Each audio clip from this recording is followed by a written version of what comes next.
to welcome everyone back. Thank you very much for joining the Select Budget Committee. Again, today is Wednesday, October 28th, and the Select Budget Committee will come to order. I'm Teresa Mosqueda, Chair of the Select Budget Committee. Will the clerk please call the roll? Member Strauss. Councilmember Strauss. Councilmember Gonzalez. Present. Oh, thank you. Councilmember Sorry Gonzalez. about that. Here. Councilmember Herbold. Here. Councilmember Juarez. Here. Councilmember Lewis. Councilmember Morales. Councilmember Morales. Councilmember Peterson. Here. Councilmember Sawant. Here. And Chair Mosqueda. Thank you, Madam Clerk. I am present, and I'm going to ask you real quick to call Councilmember Morales one more time. Councilmember Morales. Here. 8 present. Thank you very much, Madam Clerk. And when Councilmember Lewis joins us, I'll make sure to announce that we do expect to have all of our council colleagues here with us today. So I will make sure for the record to announce when they join. Thank you so much. Council colleagues, thanks again for joining us. I know it was just less than 11 hours ago that we saw each other on the same format for our public hearing. Thank you again for everybody who called in. We had over 225 people sign up. Happy that we were able to get through all of those who are present with all of you. And here we are today, the first of 3 meetings to really dive into the Form B documents that you all have provided to central staff. These Form Bs are our efforts to identify priority investment for the budget as the City Council considers its balancing package and amendments to the mayor's proposed budget.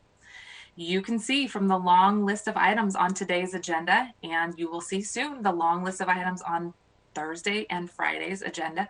We have a lot of deliberations to go through today.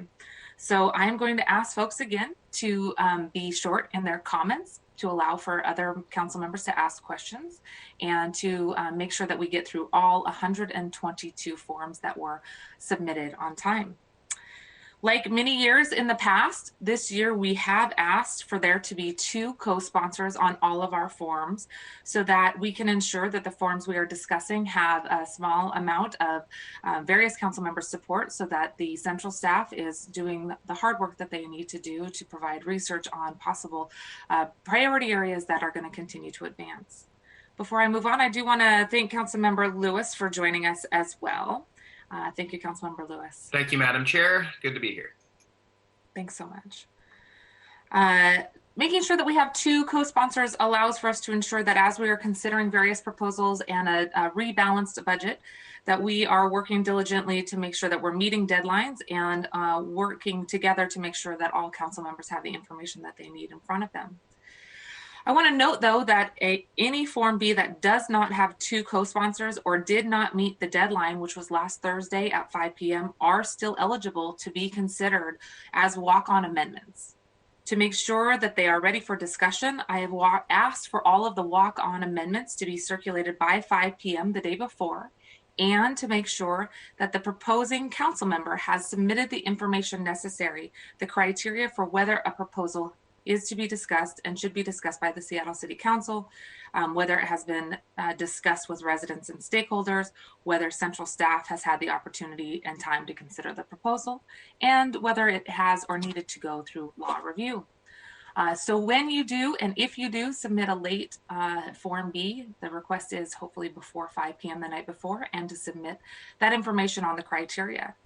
I've turned that criteria into cover sheets so that it's easier for council members to see how that criteria corresponds with the proposals if they're coming in late.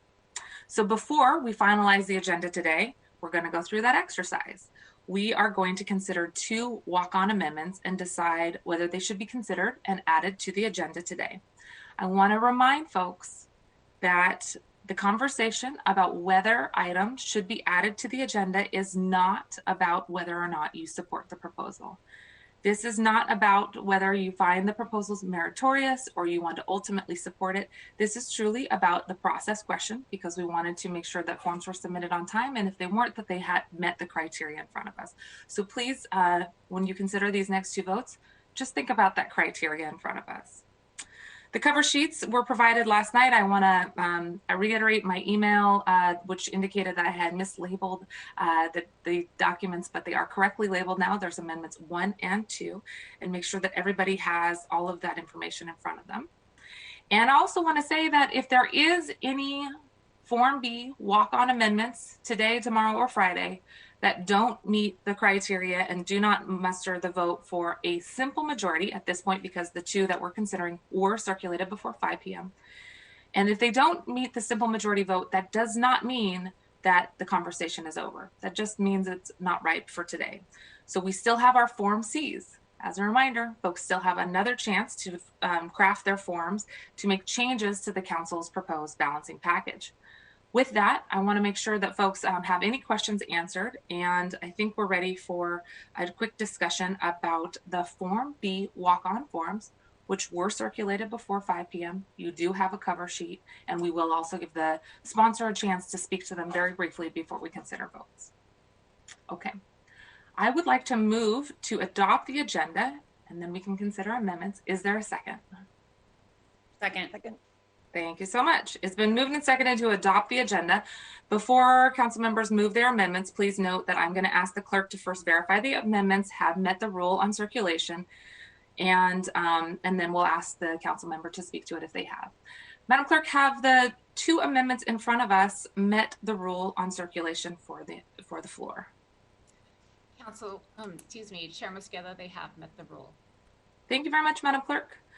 Councilmember Sawant, I see you have two amendments today. Thank you very much for circulating those before 5 p.m. That means only a simple majority is needed to put them on the agenda today. We have amendments 1 and 2. We're going to take them in order and have a vote after each one, just so folks know. Can you please provide an indication to the clerk on which amendment you are presenting first, to seek verification from the clerk on whether, I'm sorry, that already happened. Let's see here.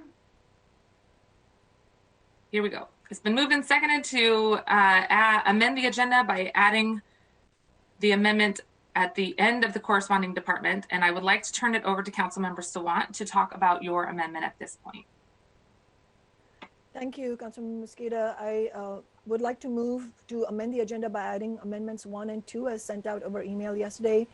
So first, I move to amend the agenda by adding the HSD walk-on 1 amendment entitled add $13.8 million to the Office of Housing to purchase property in the central area for non-congregate shelter, and by placing it at the end of the corresponding department section. Thank you very much. It's been moved and seconded. Are there any additional comments? Councilmember Sawant, do you want to speak to this amendment? Yes, just very quickly, as I mentioned at our briefing on Monday, this outstanding proposal has been brought to our attention after the Thursday deadline, but I would really urge council members to agree to discuss it today because it's, and also of course support it because it's such an important proposal. Africa Town Community Land Trust is advocating for an affordable housing development in the site of the former Cairo Center at 1601 Yesler Way in the Central District in District 3, which has been the sort of the epicenter of the massive gentrification that we have seen in our city with skyrocketing rents, which is disproportionately affecting our Black community. This is a rare opportunity to use a full square block in the rapidly gentrifying Central District to develop affordable housing to help prevent displacement. And also, as I shared, I joined hundreds of community members last year rallying against the sale of this site to a corporate developer. And the protest actions, while not successful in preventing that, were able to disrupt the board meetings in such a way that it had an impact. And now, because of the pressure from the Black Lives Matter movement, Africa Town believes they have the opportunity to acquire it from the developer and turn it into something really beneficial for our community. They're advocating for the property to be used to develop affordable housing for populations earning 30 to 50% of area median income. And the proposed interim use for the site is non-congregate housing for community members experiencing homelessness in the current 275 beds spread out over the 70,000 square feet of the building space. And this project will represent an important step forward for affordable housing and a step against racist gentrification. And it's a demand to make Black Lives Matter. Okay, so thank you very much, Councilmember Sawant. Before we hear additional questions or comments, again, this is not on the merits of the proposal. This is about the criteria. I will just note some of the interesting criteria. For me, it was, yes, worked with stakeholders, as you see from the cover sheet. Africatown was cited. Central staff did have a chance to work with the sponsor, and it appears that it does not need legal review at this point, as indicated by Central staff. This would affect the Office of Housing. It doesn't appear that Office of Housing was consulted with, but that is something that if this were to move forward, I think the conversation could continue to happen. So on the merits of having worked with Central staff and the stakeholders involved and checking to see if it needed to go through law, that helps to meet the criteria that I am looking at for this first vote this morning. Are there any additional questions, colleagues? Comments? Okay, I'm seeing no hands. Madam Clerk, will you please call the roll on the adoption of Amendment 1 to the agenda? Councilmember Strauss, Yes. Councilmember Gonzalez, Yes. Councilmember Herbold, Yes. Councilmember Juarez, Yes. Councilmember Lewis, Yes. Councilmember Morales, Yes. Councilmember Peterson, Yes. Councilmember Sawant,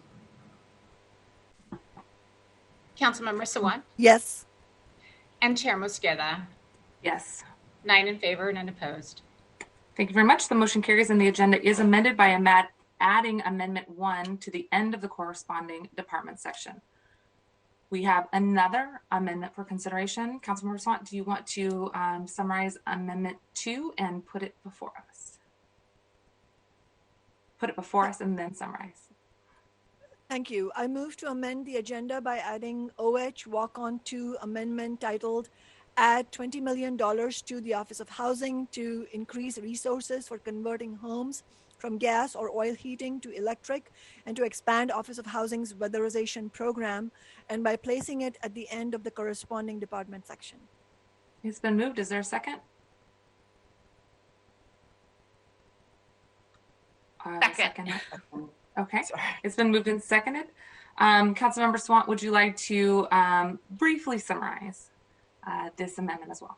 Yes, this was an amendment that was circulated as Form A, but we didn't get the co-sponsors in time, and thanks to the organizing of the environmental and indigenous organizers, we now have 3 co-sponsors together, and I really wanted to thank Councilmembers Morales and Herbold for supporting it. This is the amendment that would invest $20 million into the Green New Deal programs, weatherizing and doing electrification retrofits of homes throughout Seattle. It will be an essential part of combating climate change, and over time, it will create thousands of good jobs, which are especially necessary in the recession. Council members may remember that the Tax Amazon movement fought for the big business taxes to fund Green New Deal and housing starting in 2021. What eventually passed, however, did not make these investments until 2022, and this budget amendment would begin the program in 2021, as community organizers have been demanding. I just want to note that 350 Seattle was part of the outreach that was truncated off the form for community outreach. I just want to mention that. Okay, thank you very much, Councilmember Sawant. That was one of the questions that I had on the stakeholder question for the criteria. It's helpful to see organizations, just so folks know that the outreach has been done. You mentioned 350 Seattle this morning. Yeah, that's helpful. for some reason the form truncated. We entered that information, but the way it shows up doesn't include that. Okay, and you mentioned indigenous and enviro groups. Is there anybody else that you'd like to highlight as we consider this? Well, I think the entire community that is fighting for housing affordability is also pushing for this. So everybody in the People's Budget movement and certainly in the Solidarity Budget movement who are also calling for the Green New Deal program to be funded, I think those should be included in addition to 350 and indigenous organizers. Thank you very much, Councilmember Sawant. Colleagues, are there any comments or questions? Okay. I again will summarize what I saw from the criteria document. This amendment number 2 has been worked on with central staff, yes. According to the both the summary that we just heard from Council Member Sawant, elaborating the information that was provided in the cover sheet. Stakeholders such as 350 Seattle and others have been involved in this conversation, and it looks like it does not need legal review, according to a conversation with central staff. Again, Office of Housing was not directly contacted, but if this is to move forward, I know that there's still time to do that. So those are the criteria I'll be looking at with this vote. Great. I see no additional questions. Okay. Madam Clerk, will you please call the roll on adoption of Amendment 2 to the agenda? Councilmember Strauss, Yes. Councilmember Gonzalez, Yes. Councilmember Herbold, Yes. Councilmember Juarez, Yes. Councilmember Lewis, Yes. Councilmember Morales, Yes. Councilmember Peterson, Yes. Councilmember Sawant, Yes. and Chair Mosqueda. Yes. 9 in favor, none opposed. Okay, great. The motion carries, and the agenda is amended by adding Amendment 2 at the end of the corresponding department section. Are there any additional amendments for consideration today? Okay, I'm hearing none. Is there any other comments on the agenda in front of us for today? Okay, seeing none. Madam Clerk, will you please call the roll on the adoption of the amended agenda? Councilmember Strauss, Yes. Councilmember Gonzalez, Yes. Councilmember Herbold, Yes. Councilmember Juarez, Yes. Councilmember Lewis, Yes. Councilmember Morales, Yes. Councilmember Peterson, Yes. Councilmember Sawant, Yes. and Chair Mosqueda. Yes. 9 in favor, none opposed. Okay, the motion carries and the agenda is adopted. As we have done in other long day budget sessions, we will have a full 1 hour break between this morning session and this afternoon session with the goal of adjourning by 5 p.m. this evening. That's the timeline we're going to be aiming towards and hopefully sticking to. I know it's been a long night for many of you as we were all participating in the public comment section yesterday during public hearings, so I really appreciate your time. At this time, we are going to move into public comment again briefly. I want to note for folks on the line, we are going to give folks 1 minute. We do have more folks than we are going to be able to hear from this morning. We have committed to 30 minutes at the beginning of our meeting, so we will begin now. You're going to hear a chime at 10 seconds to the end of your allotted time. That's your indication to wrap it up because you will be cut off at 1 minute. So we want to hear your full comments today. We endeavor to hear from everybody in the order in which they have signed up. So I will call people by the order that they appear. And I will also note if you are listed as not present, but want to make sure that we read your name in for the record. After you're done testifying, please hang up and go ahead and listen in on our listen in line or the Seattle channel or other options that are posted on today's agenda.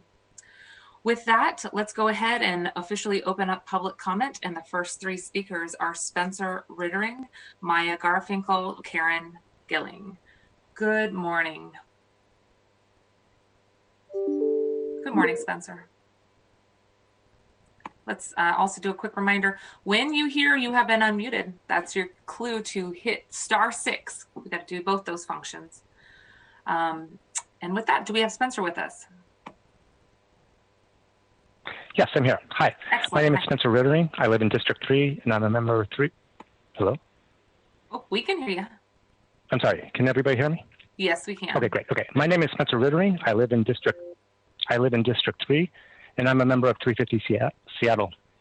If you could go back in time and limit COVID-19 to a mere outbreak rather than a pandemic, would you do it? Of course you would. We have a similar opportunity now. It's a chance to limit the severity of the climate crisis.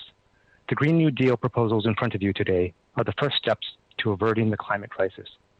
They are investments in our collective future, transitioning low-income homes to clean energy. This is not something that the market will address. A transformation of this scale requires government intervention. Although temperatures started rising significantly 30 years ago, our nation's leaders knew about this problem 50 years ago. We have waited until the last moment to deal with this problem.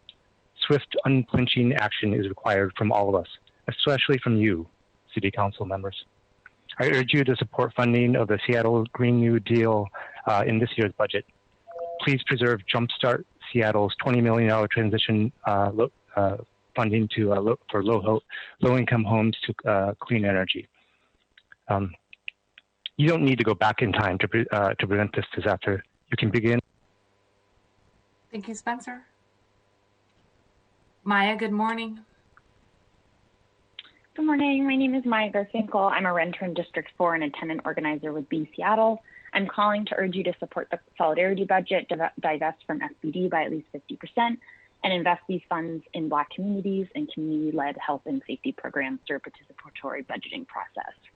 Tenants across the city continue to experience landlord harassment, unlivable conditions, and financial insecurity. Many tenants have not paid rent for many months and are at risk of eviction once the state and city moratoriums expire. In order to fight for Seattleites and mitigate the coming wave of eviction, displacement, and houselessness, we need to fully fund tenant services and eviction defense. Specifically, please support the budgetary amendments for funding tenant services and eviction defense, tiny house villages, purple bag trash pickup for encampment residents, and street sinks, as well as implementing the proposed HOPE team. Please support the solidarity budget. Thank you so much for your time. Thanks for your time today. Karen, good morning.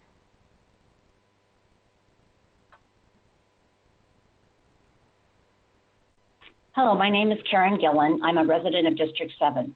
I object to an item proposed by Councilmember Harold during Monday's committee meeting. This is also reflected in number 10 of today's agenda. She proposed amending the criminal code to basically allow homeless people and people with behavioral health issues to be immune from prosecution, with the expectation that a reduction in county jail services could result. Changing Seattle's criminal code should not be buried in a budget discussion, but instead considered in the appropriate committee with adequate opportunity for public comment. In fact, this proposal would do immeasurable harm to those afflicted by returning them to a life filled with danger and physical deterioration. It also will cause immeasurable harm to our communities, especially children and seniors who will lose the ability to safely use our parks, open spaces, and community green areas. Instead, the council must get these people into rehabilitative housing, mental health, and patient care, or drug rehab programs. The only way to mandate interventions is to continue to arrest people. We are over 10 years into a homelessness and drug addiction crisis. Thank you. The next three speakers are Eric Schmidt, Armand McMurray, and Howard Gale. Eric, good morning. Hello. Good morning. My name is Eric Schmidt. My comments today are focused on the passage of redefining terms of duress in Seattle Municipal Code. Last week, a partner was held up at gunpoint by a burglar at her home after a manhunt involving 11 SPD officers. This person was booked and then later released 22 hours later under catch and release policy. The underlying motivation for catch and release is motivation to support financial shortfalls within King County.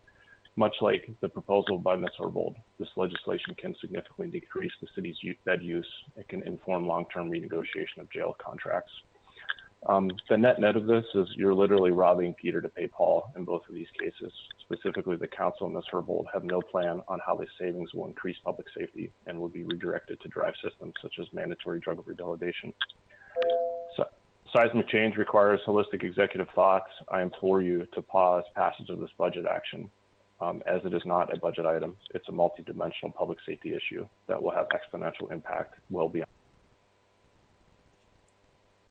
Thank you very much. Armand, good morning. Good morning, council members. My name is Armand McMurray, and I live in Ballard. I'm commenting on agenda item 10 that would redefine the terms duress and de minimis in the Seattle Municipal Code. I urge you to vote against this for two reasons. Number one, I believe it would lead to effective dismissal of most charges for misdemeanors in the city with bad consequences. Number two, as it has not had the normal analysis and discussion befitting a change to the city's laws and somehow ended up in the budget process to our city's embarrassment, it should properly be considered as part of the council's normal business next year in 2021. Thank you for your time this morning. Thank you for your time. Howard, good morning.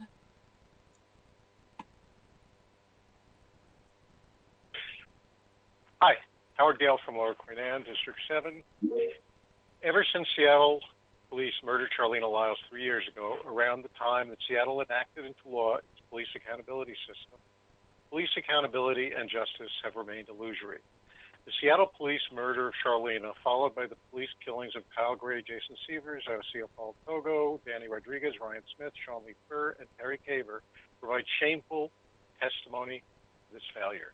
So too does the extreme abuse we have witnessed of our fellow Seattleites at the hands of the police over the last 5 months. Except for council members Morales and Sawant, I have not heard council members mention these names.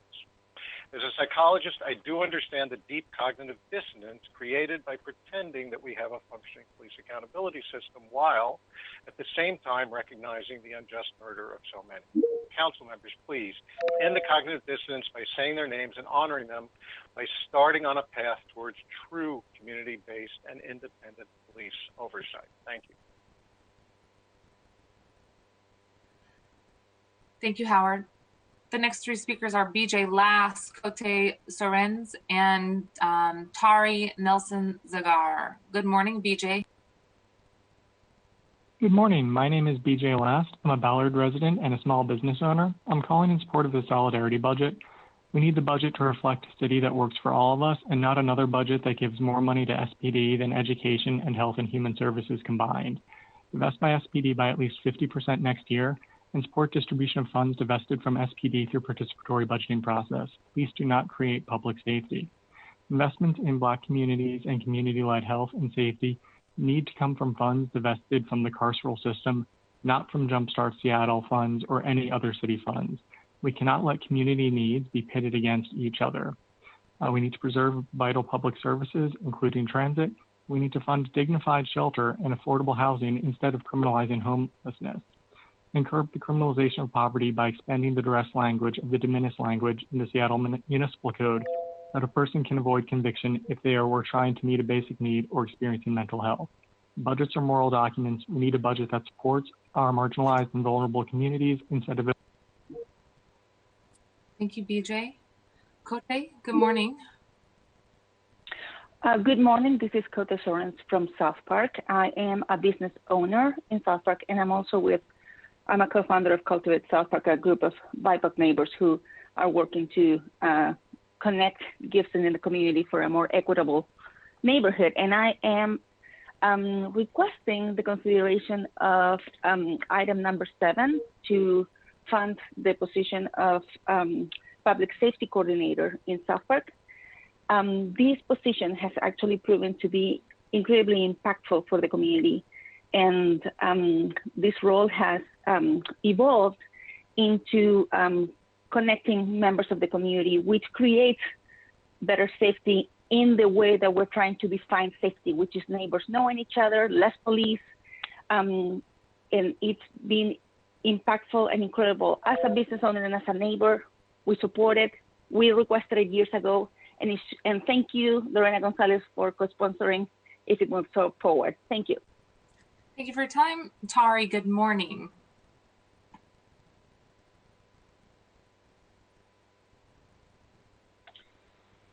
Good morning. I am calling to respectfully ask Council to reinstate funding for the South Park Public Safety Coordinator position in this budget. My name is Terry Nelson Zager, and I am the Associate Director of Seattle Neighborhood Group. We are a local nonprofit focused on supporting public safety through community organizing. The South Park Public Safety Coordinator position is important because neighborhood organizations and community members asked for this person to be based in the community, as you just heard. A person who could identify and address problems from a community perspective, coordinate resources, and share information widely. This task force chose the staffer, and the first year of the position, we built a very strong framework, identified areas to focus on, and spent a lot of time discovering what types of programming would be really impactful. Now that we're in the second year, the body of work that our coordinator in ADS is doing in South Park is having very far-reaching impact in the neighborhood. He's engaging youth in projects. He's supporting placemaking through a variety of types of community participation. He's leveraging many, many modes of communicating, especially reaching out to those who are most left out of the loop. Thank you. The next 3 speakers are Thomasina Schmidt, Ahmed Hussein, and Denise Harnley. I want to note that Mohammed Farrar, Anika Vache, and Mukhtar Sharif, you are all listed as not present, so now's the time to call in. Thomasina, good morning. Hello, my name is Thomasina Schmidt. I'm the Executive Director for Seattle Neighborhood Group, and I'm calling in support of continued funding for the South Park Public Safety Coordinator position. I want to thank Councilmember Herbal for putting this proposal forward, and also thank President Council Gonzalez and Councilmember Pedersen for co-sponsoring this proposal. We appreciate your support for this position and the South Park community. This coordinator position was the top priority recommendation in the 2017 South Park Public Safety Task Force report, which was funded by the City Council. The work that the coordinator has been doing for the last few months is already in line with alternative public safety approaches that the Council and Mayor have been discussing and considering. As you've heard, this public safety coordinator has had positive outcomes and impacts. We respectfully ask that the Council continue to fund this important work and continue to provide much needed support and resources for the South Park community. Thank you for your consideration. Thank you very much. Ahmed, good morning. Good morning, council members. My name is Ahmad Hussein. I'm with Beijing Cultural Gabs. And this morning, I just want to implore the council members to stop wasting money and resources on criminalizing poverty, mental health struggles, and drug use. 90% cases in the Seattle Municipal Court end up qualifying for public defenders. This means that Seattle spends millions every year prosecuting poor people, 48 million this past year alone. And even though Black people make up less than 7% of Seattle's population, Black people made up 27% of the cases prosecuted by Seattle Municipal Court 2017-2018. With that said, we're demanding that the expansion of the duress and defense so that a person is not convicted of a crime if they were trying to meet a basic need or struggling with mental health or drug use. Also, the expansion of de minimis ordinance so that a judge can dismiss a prosecution when a person was trying to meet a basic need or struggling with mental health, drug.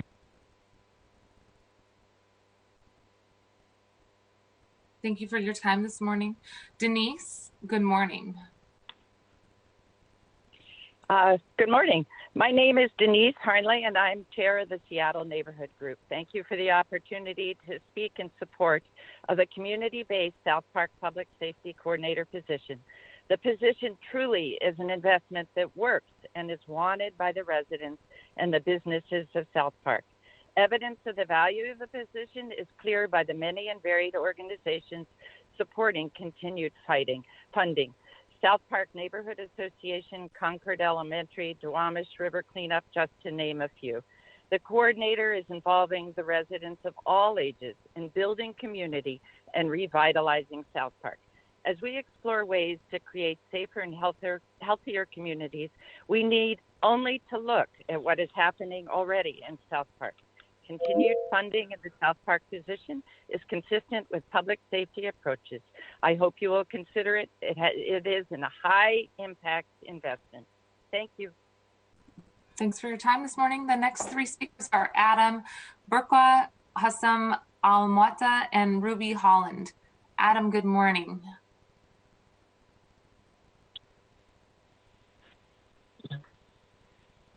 Good morning, council members. My name is Adam Burka.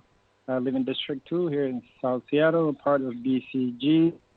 I just want to say Seattle Municipal Court is part of city's policing, which convicts people who are mental health problems and drug abuse.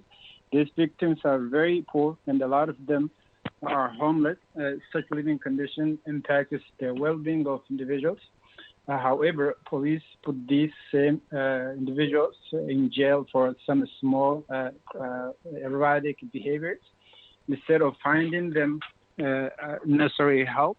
Therefore, I urge the city council members to endorse the duress and de minimis code of the city's ordinance so these victims can get a proper help. On the side, if they can invest part of this money in housing and finding them the right health care, this problem should be minimized. Thank you very much. Thank you for your time. Hussam, good morning.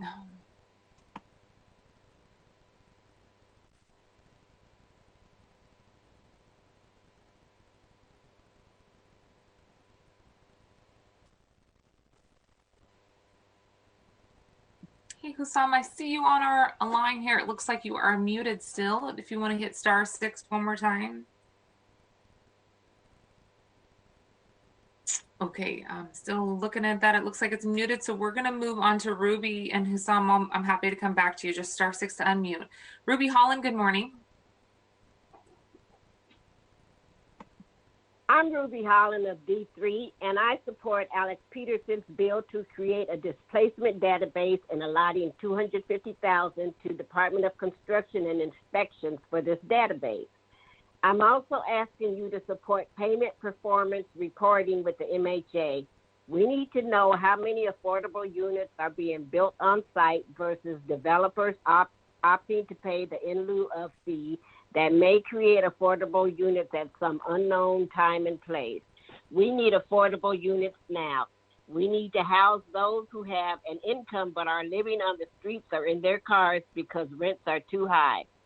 COVID showed us that essential workers and tech workers can live in Seattle and thrive in Seattle together.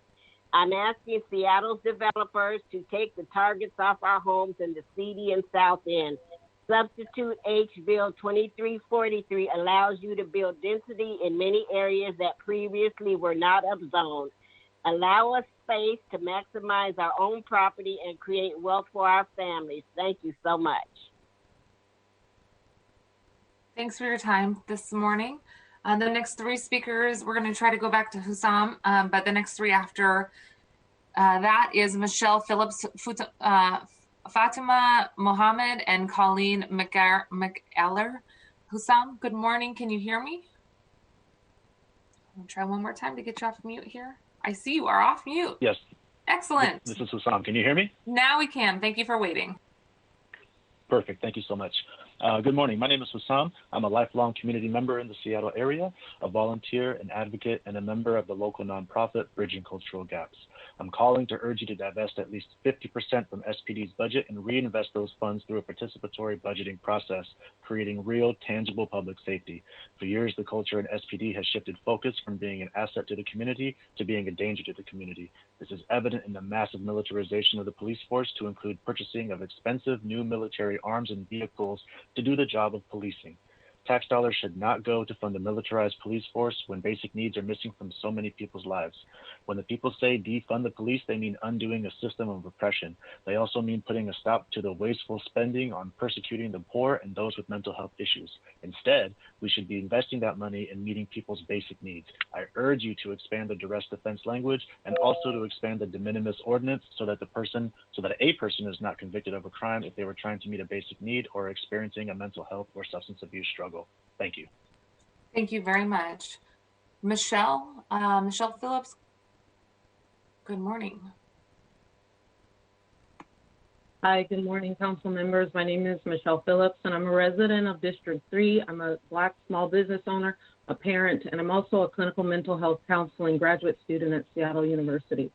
On August 6th, I watched in horror as James and Jerome Ta'afulisia were convicted of crimes committed as children, ages 16 and 17, and to the additional trauma of a 40-year jail sentence, despite having had clear and present evidence brought forth by forensic psychologists of trauma, PTSD, mental health challenges, and specific cognitive delays.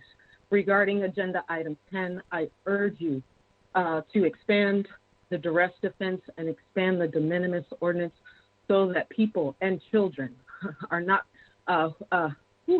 who are convicted of a crime can go unprosecuted if they were trying to meet a basic need or experiencing mental health and substance abuse struggles.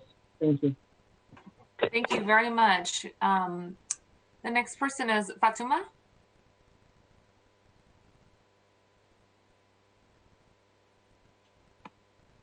Good morning, Fatuma. Good morning, everybody. My name is Fatuma Mohammed. I am with the local nonprofit Bridging Cultural Gaps and also a resident of District 9. My comment is specific to the duress defense and the de minimis ordinance. I'm urging you to divest from Seattle Police Department budget and put the necessary funds aside to meet the needs of the community. The needs of the community include increased access to dignified emergency shelter and affordable housing, access to hygiene and decriminalization, homeless services, True public safety will not be achieved by punishing people who are just trying to survive. Poor people are persecuted using taxpayer money for taking food from a store without paying when they are hungry, or sleeping in a parking structure when they have nowhere else to go. This tragedy has been exacerbated by the COVID-19 pandemic, where people who have been convicted of such crimes are jailed and heavily exposed to the global pandemic. We should stop wasting taxpayer money and the city budget to criminalize poverty, mental illness, and homelessness. Thank you very much. Thanks for your time this morning. And the next person is Colleen. Good morning, Colleen. Good morning. I'm Colleen McAleer, and I've served on the state mediation team for SR 520, as well as worked on some citywide projects in transportation for the University of Washington and Children's Hospital. I urge you to support the allocation of the $350,000 in the budget to study and inform a program of transportation impact fees. Our city's infrastructure is crumbling, and taxpayers are paying the price for overuse and misuse of bridges, roadways that are needed to move people and freight throughout the city. The state funds the larger corridors, but the city has to repair and maintain its own bridges and build new capacity near the light rail stations. Seattle has given away way too much to developers who blitz in, build new structures, and leave with a free pass, paying no impact fees for transportation, except for maybe providing a little bike storage. Please vote to support the allocation of that $350,000 to at least study for a public vote how we can study transportation impact programs and provide the resources for Seattle so it can have its growth matched simultaneously with infrastructure in a much more equitable way. Thanks so much. Thank you very much. Just for everybody who is listening in, I think we are going to be able to get through all of you. We have less than 10 people and less than 10 minutes. Let's do this. Valerie, Charlotte, Sean Glaze, and Fatima Isaac. That is who's next. Good morning, Valerie. Good morning. I hope you can hear me. I'm Valerie Charette. I live in District 2, and I've been following policing in Seattle for 10 years. I've seen that we've made numerous mistakes with policing. One that is key to all the others is our so-called accountability system. It costs millions every year to make it look like we have police accountability when we really don't. It's not transparent. Most people in Seattle don't know that the OPA has no real power. When it's obvious we've made a mistake, we face a moral test. Do we double down in defensiveness and denial, or do we admit our mistakes and take steps to correct them? The right thing to do is to begin defunding the OPA and use those funds to research and build an elected and entirely civilian system for police accountability. The opportunity is in this budget. The time to do it is now. Thank you. Thank you for your time this morning. Good morning, Sean.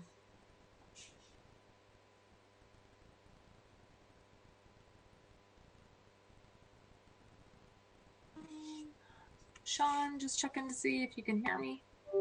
*6 to unmute yourself. And after Sean will be Fatima.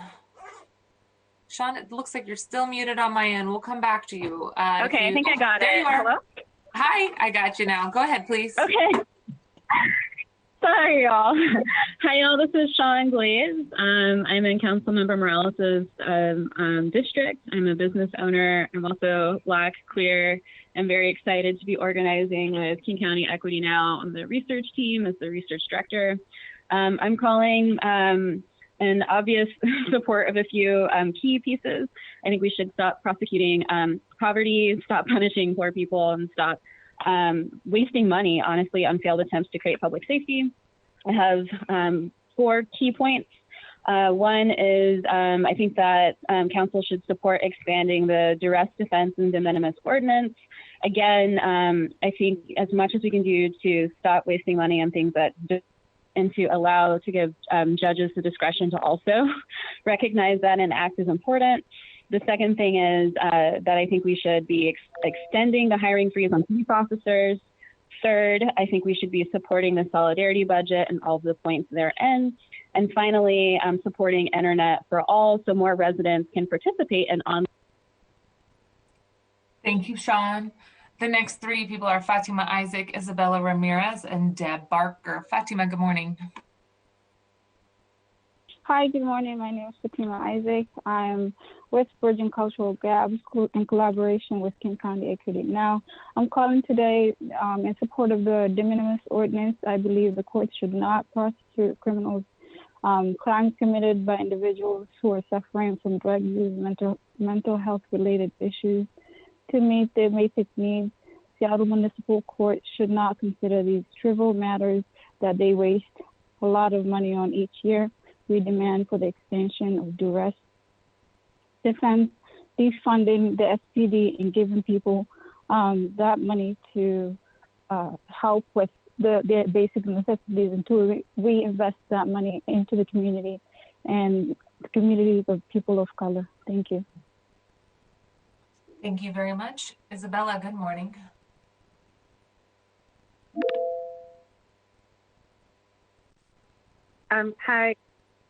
Hi, good morning. My name is Isabella Ramirez. I live in Capitol Hill, and I'm here to express my support for the solidarity budget and urge all of you to support it as well. Now more than ever, we need to preserve our vital public services and complete projects that will support the local economy, cultural centers, and the community. And the budget that you vote on needs to reflect a city that works for everyone and that elevates Black lives. And we can really take common sense measures to care for the community rather than policing people. As part of the 2021 budget, I urge you to expand the duress language and the de minimis language in the Seattle Municipal Code so that a person can avoid conviction if they were trying to meet a basic need or experiencing, for example, a mental health struggle.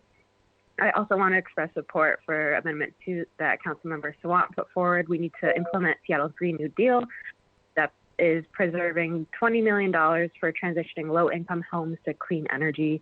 We need to address the climate crisis now, not later. Thank you. Thank you. And Deb Barker.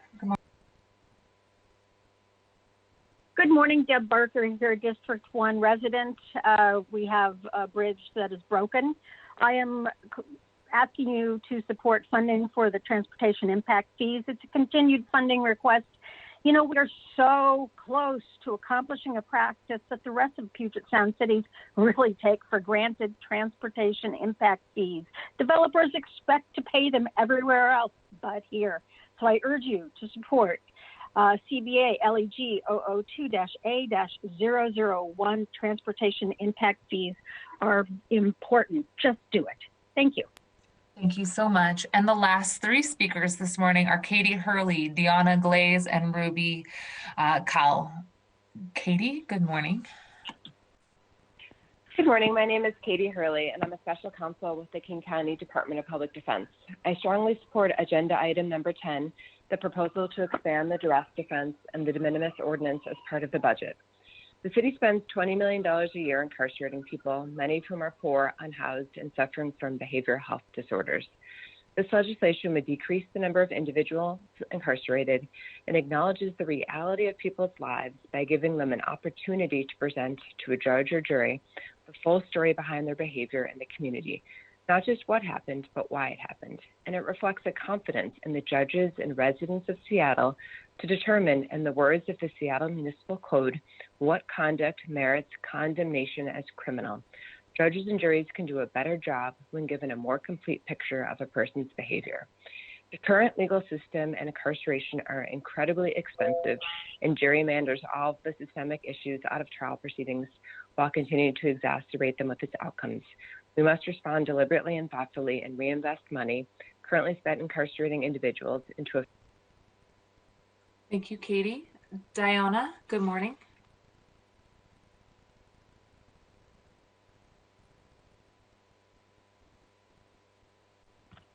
Hello.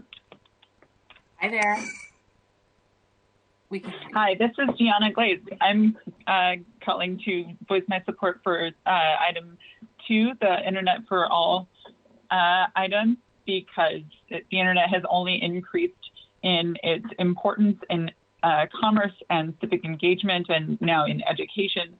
And the digital divide has been a known issue for years and years, and it's time to provide it as a utility. We don't need to wait until the duopoly lose their fight to be called utilities to provide internet for all. I'd also like to repeat Sean's call to extend the hiring freeze on police officers. The council has already committed since the summer to divest from police at least 50%, and we do not need to be hiring more police in order to meet that commitment. So thank you for your time. And the last speaker is Ruby Kyle. Hi, my name is Ruby Kale. I'm a resident of District 3 and a student at Garfield High School. I'm calling as a member of Our Climate Washington to urge you to divest from Seattle Police Department by at least 50% and support distribution of funds divested from SPD through a participatory budgeting process. I also urge you to extend the police hiring freeze into 2021. As police quit or retire, we don't need more investments to replace them. My main point is that police do not create public safety, and we need to, instead of criminalizing homelessness, we can fund dignified emergency shelter, basic sanitation, and affordable housing. Thank you so much. Thank you for calling in this morning. Okay, colleagues, that gets us through public comment. Everybody who signed up did get a chance to speak. That was about 33 minutes of public testimony, and we wanted to offer a few extra minutes since we were almost through the list. Thanks so much to everybody for calling in. Let's go ahead and have the clerk. Madam Clerk, could you please read item 1 into the record?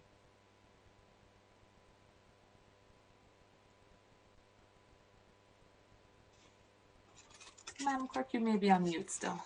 My apologies, Council Member Mosqueda.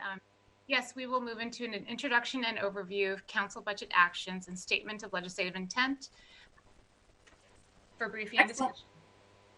Excellent. Thank you so much, Madam Clerk. I'm going to turn it over to Allie for some quick opening remarks, and then I have some remarks as well for orientation before we dive in. Allie, good to see you again. Thanks to you and your entire team. Please help us walk through the introduction of what to expect today. Thank you, Chair Mosqueda. Good morning, committee members. Today we are on step 3 in the budget process. Next slide, please, where we will discuss, the second slide. Where we will discuss council budget actions and statements of legislative intents proposed by council members. And I will just note here that we are halfway through after we get through committee this week, so we are almost to the downhill part of the budget process. Next slide, please. There are about 32 proposals that will be discussed today and more than 80 additional proposals that will be presented on Thursday and Friday that affect a number of departments' 2021 proposed budget. These proposals and the discussions today will inform development of the balancing package that is the next step in the process. Next slide, please. In addition to the proposals discussed in committee this week, the balancing package will include budget actions for the 36 pieces of legislation that were transmitted with the proposed budget and budget actions necessary to balance the balancing package. All of the budget legislation was summarized in the miscellaneous issue identification paper that was presented to the committee on October 16th. Council members have any questions about that legislation that won't be discussed this week, please get in touch with central staff. If you could move on to the next slide. The balancing package, along with the revenue update, will be presented at the November 10th Budget Committee meeting. And then following that, we will move into the Form C deadline, where council members can make proposals to change the proposed balancing package. And just as a reminder, those proposals are due on November 12th at 5 p.m. and they must be self-balancing. So if you're proposing to increase spending in a department, you must propose an offsetting cut. And next slide. Unless there are questions, I'm happy to turn it back over to the chair for her opening remarks. Thank you so much. Allie, if you could stay with us for, I know you'll be with us the entire morning, but stay with us for a quick second. There might be some questions for both of us after I offer some additional context for the hand-raising feature and signing on to Form Bs. So folks, if you have any questions, feel free to ask Allie and I. I want to note, as it relates to the hand-raising feature, a number of us have been talking about for years how it might be hard for folks following along, especially at home, and even when we were pre-COVID in the council chambers, to see when hands were being raised to add your names to Form Bs. So we're really excited about this process today, both for transparency with the public, for better, I think, accountability for all of us to make sure that we know who's signing on to which items. It's a great opportunity for us to use technology to our advantage today. So as we add our names onto Form Bs today, the public will also be able to follow along. Today, as Form Bs are discussed, we will have the names and pictures of the prime sponsor, along with co-sponsors who have already indicated that they would like to be listed on the document. Thanks so much to Joseph from our communications team for making this possible. Here's a great example.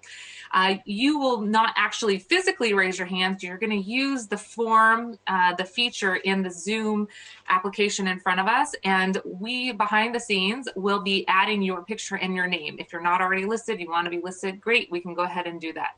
I'll then summarize at the end before we move to the next form the co-sponsors that I see along with the prime sponsor again.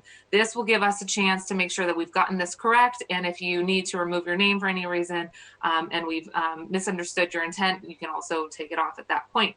This is really a helpful tool for transparency as we make sure that the public can follow along with our discussion. Given the speed of our discussion, the high number of Form Bs, and the fact that we're remote, we want to make this as welcoming as possible for people to follow along. And again, this is not a roll call. I'm not going to be calling for people to sign on. If you are interested, please use that hand feature. And we do have one council member on the phone. Thank you very much, Councilmember Juarez. I do have an indication along with our central staff and Patty. We have a list of the numbers that you would like to sign on to, so those will be loaded as well as we get to those forms. I want to thank Joseph for creating this feature, Patty and central staff for working on this, and for getting those names and pictures uploaded behind the scene. That's very helpful.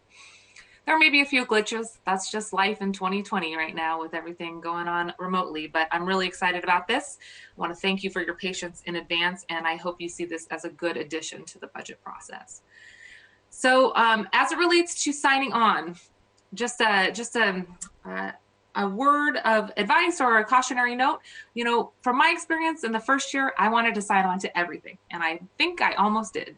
And I think at this point, given that we are in a much different revenue situation and there's so many different priorities in front of us, I would urge folks to use caution or reservation on the number that you sign on to. Obviously, I don't want to limit anybody in expressing support for various Form Bs, but do note that the tradition here is for us to use your sign-on as an indication of the highest priorities that council members have, and it helps the central staff and the budget chair to be able to identify which priorities the entire council is interested in. I want to make sure that our council's rebalanced budget is truly a reflection of the various priorities that we have, and I know that we would all want to do more, and we will continue to strive to do more as we continue to push for more opportunities in the progressive revenue realm. But we need to also make sure that this process here today has a clear distinction. If you are putting your name on everything, it's hard for me to know which ones are the biggest priority for you. So thank you so much in advance for your interest in signing on. I just wanted to offer that from my own personal experience. I wanted to sign on to everything, and given where we are at, it is very helpful if you do add your name. That's a really helpful indication to all of us that this is a top priority or a high priority, and will carry additional weight. With that, I just want to see if there's any questions for Allie, any questions about the process for signing on to Form Bs. We did a really good job, Allie.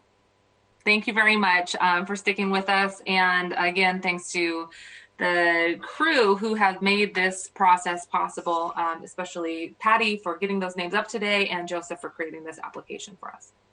All right, let's go ahead and proceed with the list of Form Bs. We do have a summary document that is included. If you use the agenda as a summary document, that's helpful as well. Each of the forms have their own page, so take lots of notes, ask the questions that you need to get asked today, and let's dive in. Allie, am I turning it back to you? Yes, thank you. Let's do this. Thank you, Chair Mosqueda. I will be presenting the first item today on behalf of my colleague, Lisa Kay. Before we jump in, I just want to note that we will be presenting what is in front of you on the screen, the number and the title, as well as the sponsors for the proposal. If there is a need to highlight details in the actual amendment sheet, please signal to us and Patty can open that document. But for the most part, we will just be focusing on the title and we will verbally describe the proposal. So this first item, CBO 1A1, is a statement of legislative intent proposed by Councilmember Peterson that would request that the City Budget Office include a new section called Internet for All in the 2021 Adopted Budget Book chapter for the Information Technology Department. This section should reference Resolution 31956, passed unanimously by the City Council in July 2020, as well as the Executive's Action Plan that was presented in September to the Council. And note that the next report from the IT Department that's due in the first quarter of 2021 will summarize progress on initial strategies to increase access and adoption of affordable and reliable Internet services. And that should include having set up a dashboard to track results. Turn it over to the sponsor. Thank you. Councilmember Peterson, anything to add? Thank you, Chair Mosqueda. Thank you, Allie, for that great summary. And councilmembers, this could be the easiest thing we approve today because it's just adding a couple of paragraphs to the budget to illuminate something we've already voted on and supported, but it was absent from the budget document itself. So happy to answer any question. Okay, great. I am not seeing any questions. Excellent. And if you are interested in signing on, please do raise your hand. Councilmember Swanton, question? I want to make a few brief comments. Please go ahead. Thank you. I will be supporting this because, of course, I support municipal broadband, and my office and the People's Budget Movement has been really fighting for municipal broadband, but has not succeeded because of having obstacles in City Hall. But I'll support anything that's related to this. But I do want to express a frustration. Every year I see council members propose something that looks like support for municipal public broadband, but not anything material. Several years ago, when my office proposed a budget amendment to actually start building municipal broadband, starting with a pilot project in one neighborhood of the city, the majority of the council at that time refused to support it. So I will be supporting this, but I just wanted to stress that what we need is actual municipal broadband, and we need to start that project in reality. Thank you. Any additional comments?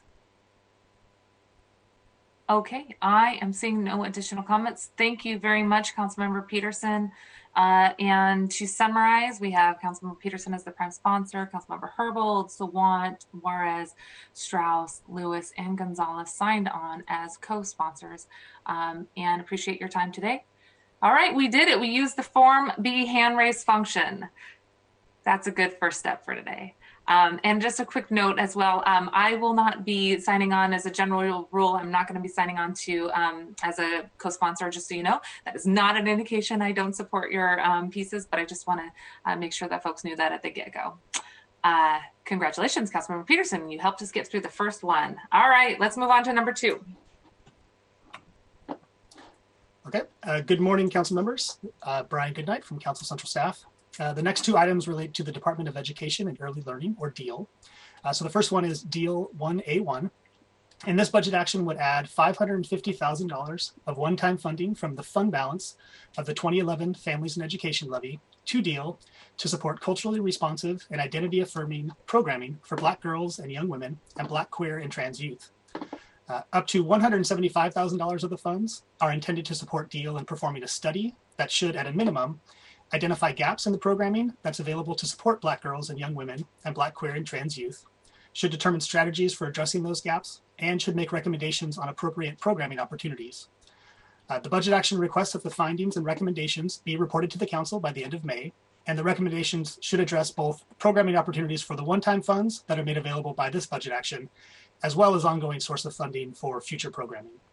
And as you can see, this item is sponsored by Council President Gonzalez, along with Council Members Morales and Juarez. I'm loving this feature. Council President Gonzalez, I can see you as the prime sponsor. Would you have anything to add?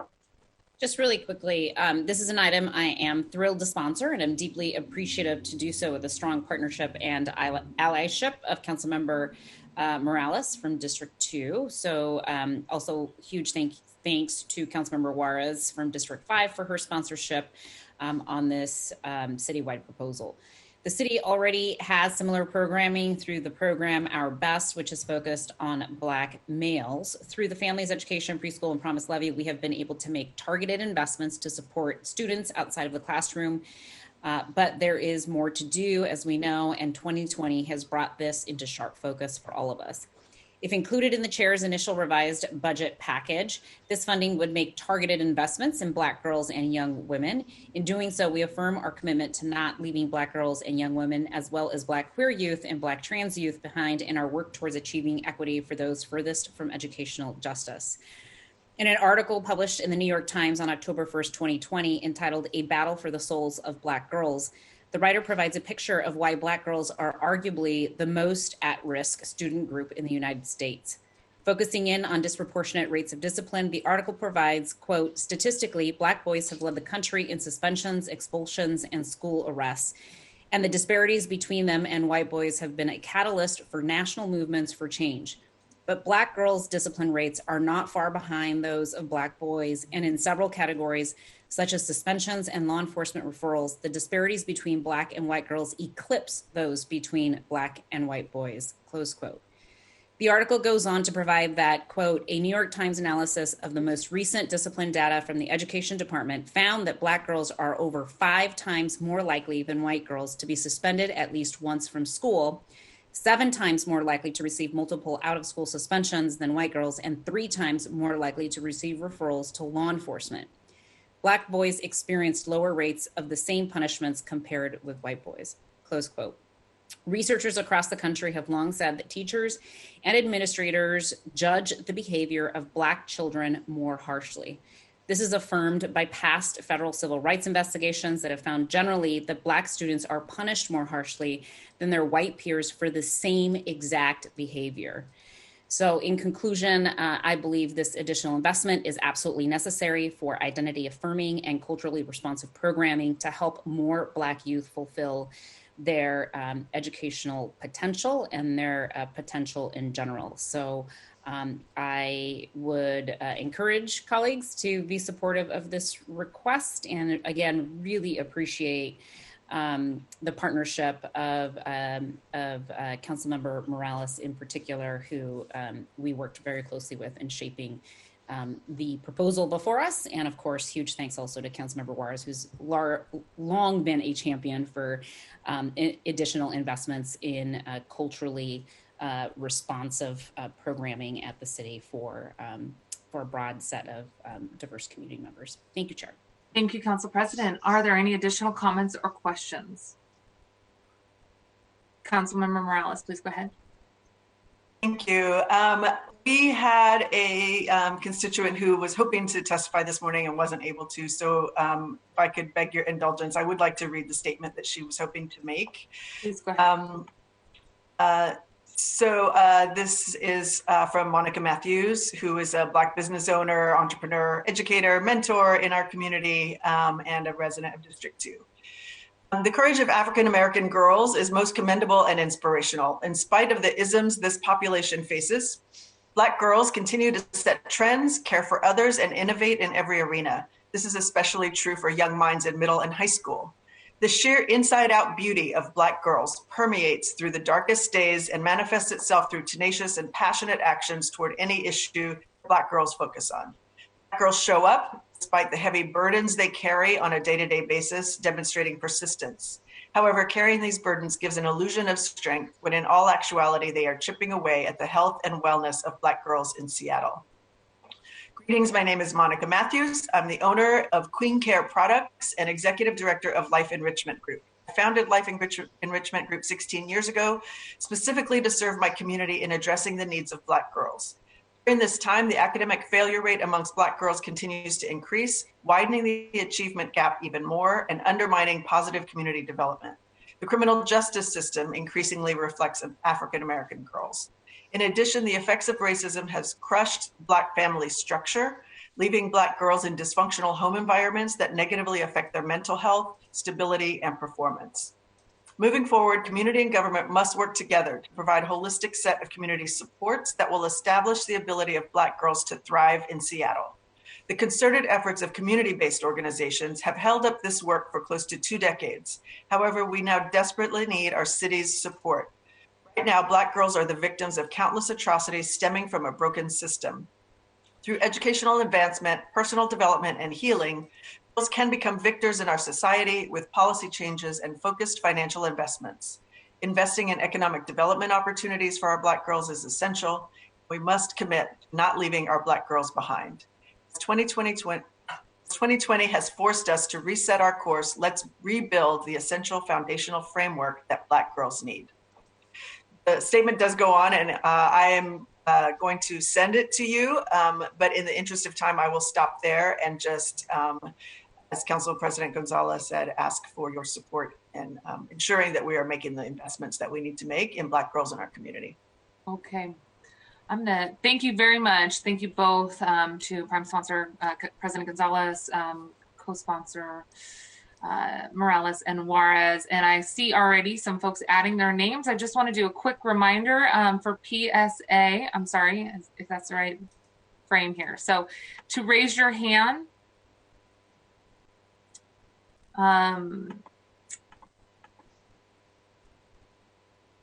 for the folks from IT, could you do a quick reminder for folks on how to raise your hand?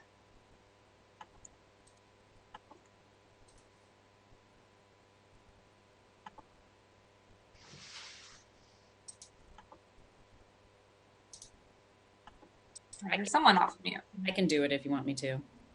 Oh, sure. Sounds good, Council President. Colleagues, if you'd like to raise your hand to indicate co-sponsorship of this particular item, you go to the bottom of your bar in the Zoom function, click on Participants, which will open up a panelist box, and then go down to the bottom bar in the panelist box and click on Raise Hand. I'm a Zoom technology consultant, just so everybody knows. Nice. It is a little bit of a hidden button because it's at the bottom of the screen. You would expect it sort of at the top, but thank you very much, Council President. That is leadership. I really appreciate all of you all for signing on.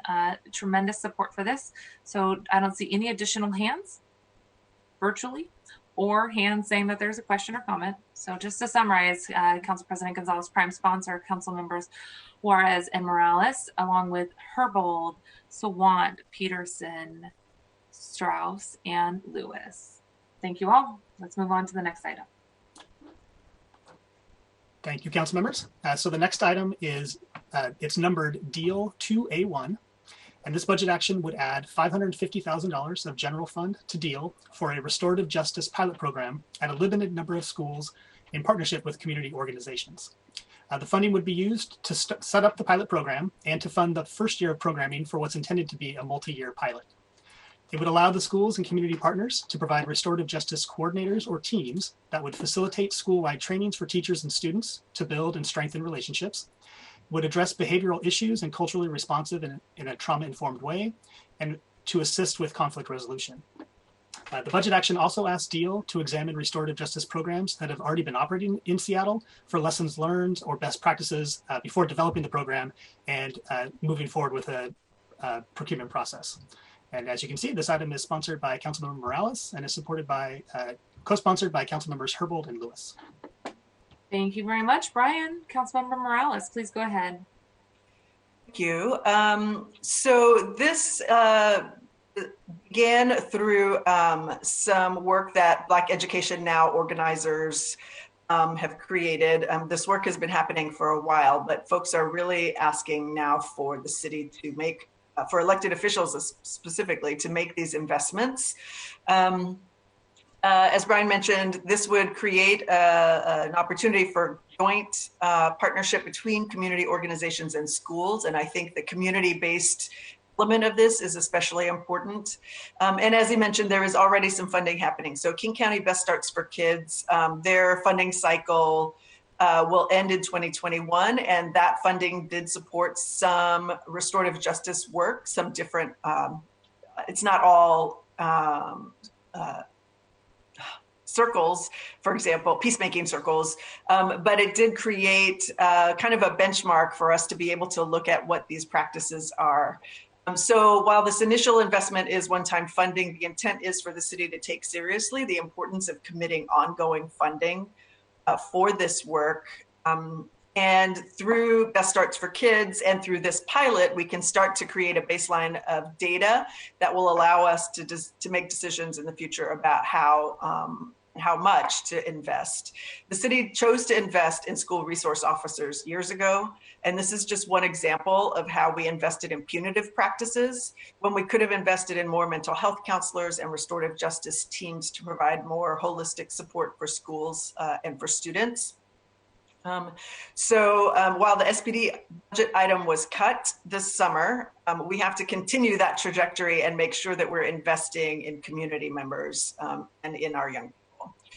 I do want to read one more comment from a constituent, a teacher at Rainier Beach High School, who says, as a teacher at Rainier Beach, I see even without school resource officers, students being suspended, expelled, and even just losing instructional time due to battles of ego, nonviolent arguments, possession of marijuana, etc. Students lose time in the classroom, lose their education altogether in some instances. Those that do return to the classroom do so largely without having relationships healed to the extent that would be necessary to learn alongside folks who were part of the conflict.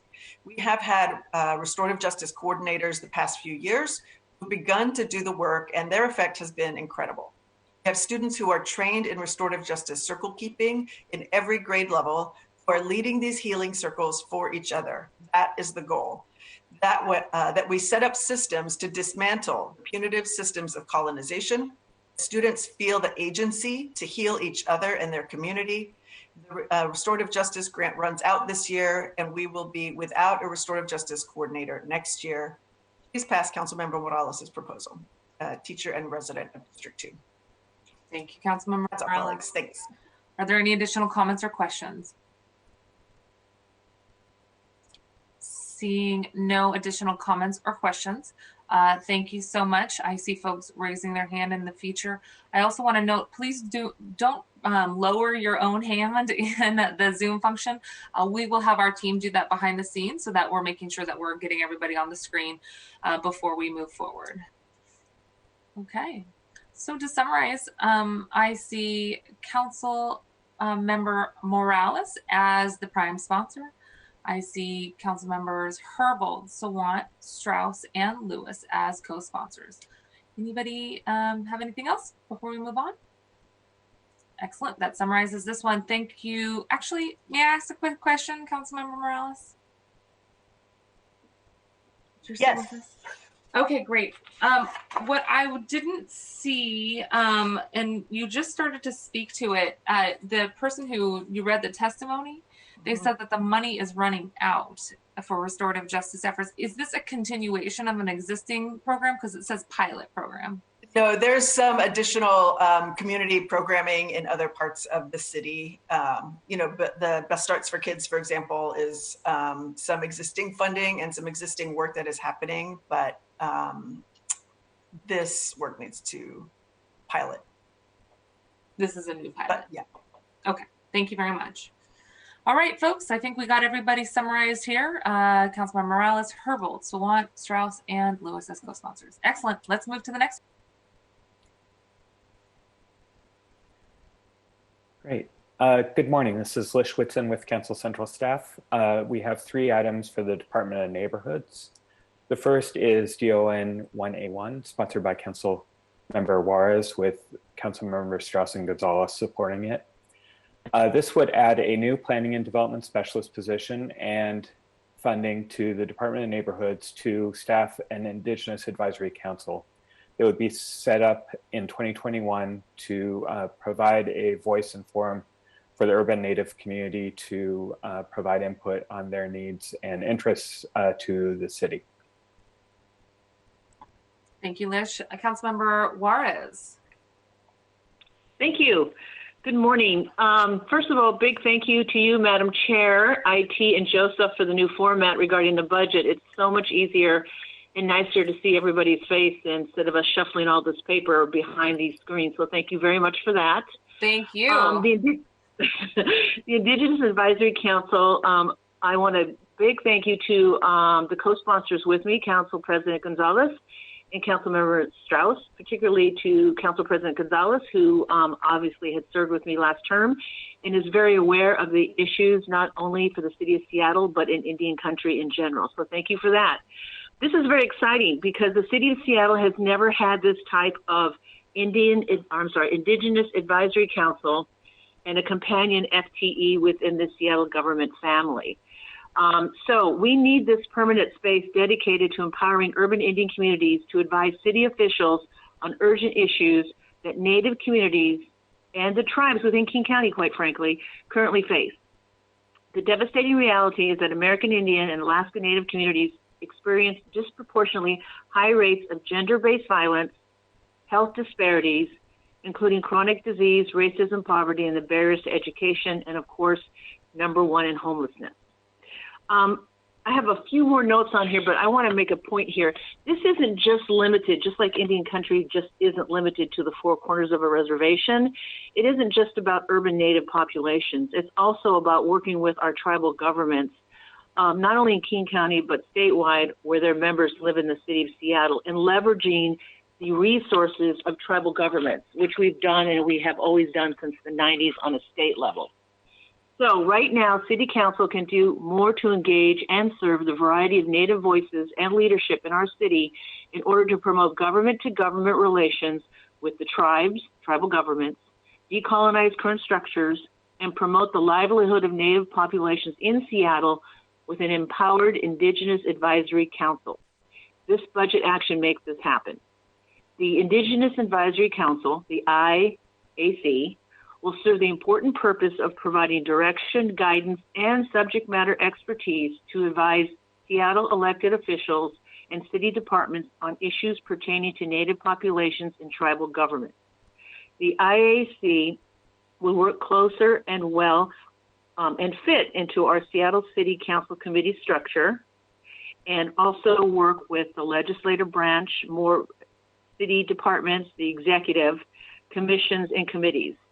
So I think what we've learned when we added, back in 2018, when we added Native communities to our former Public Ethics and Civic Development Committee, is that our office and our committee, even though we added Native communities in general, could not do all of the outreach for all the departments, including the executive and city departments and other organizations, and I think some of you have experienced this. Where do you go for some of these social issues, some of the issues that legislative issues where you need a body that is not the Seattle Indian Service Commission, because they're not the same, where we can address these issues that we hear from our brothers and sisters at United Indians, Seattle Indian Health Board, Seattle Indian Center, Chief Seattle, and I could go on and on. So every year in budget, I find myself and our staff trying to reach out as much as we can, and it was clear, and I've always known this, that we were going to need at some point an Indigenous Advisory Council. So other cities have successfully created a position or similar entity like this Advisory Council. We already know the state of Washington does that. San Francisco successfully created a cultural center and advisory council by and for Native people.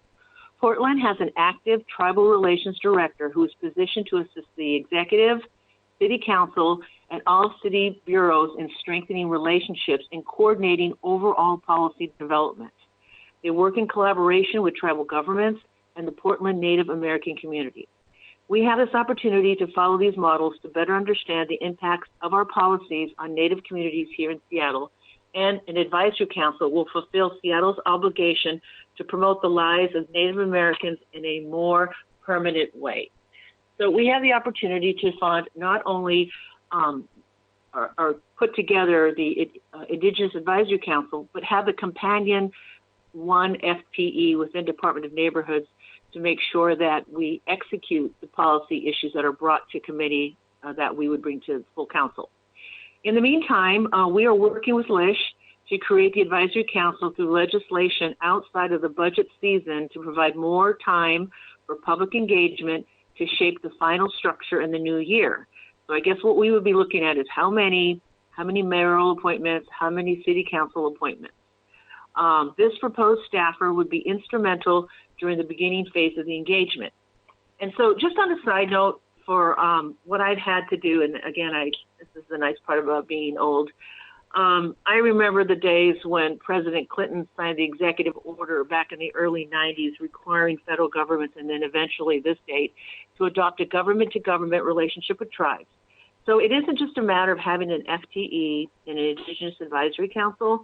It's a matter of having community people come forward to inform us what issues need to be turned into legislation.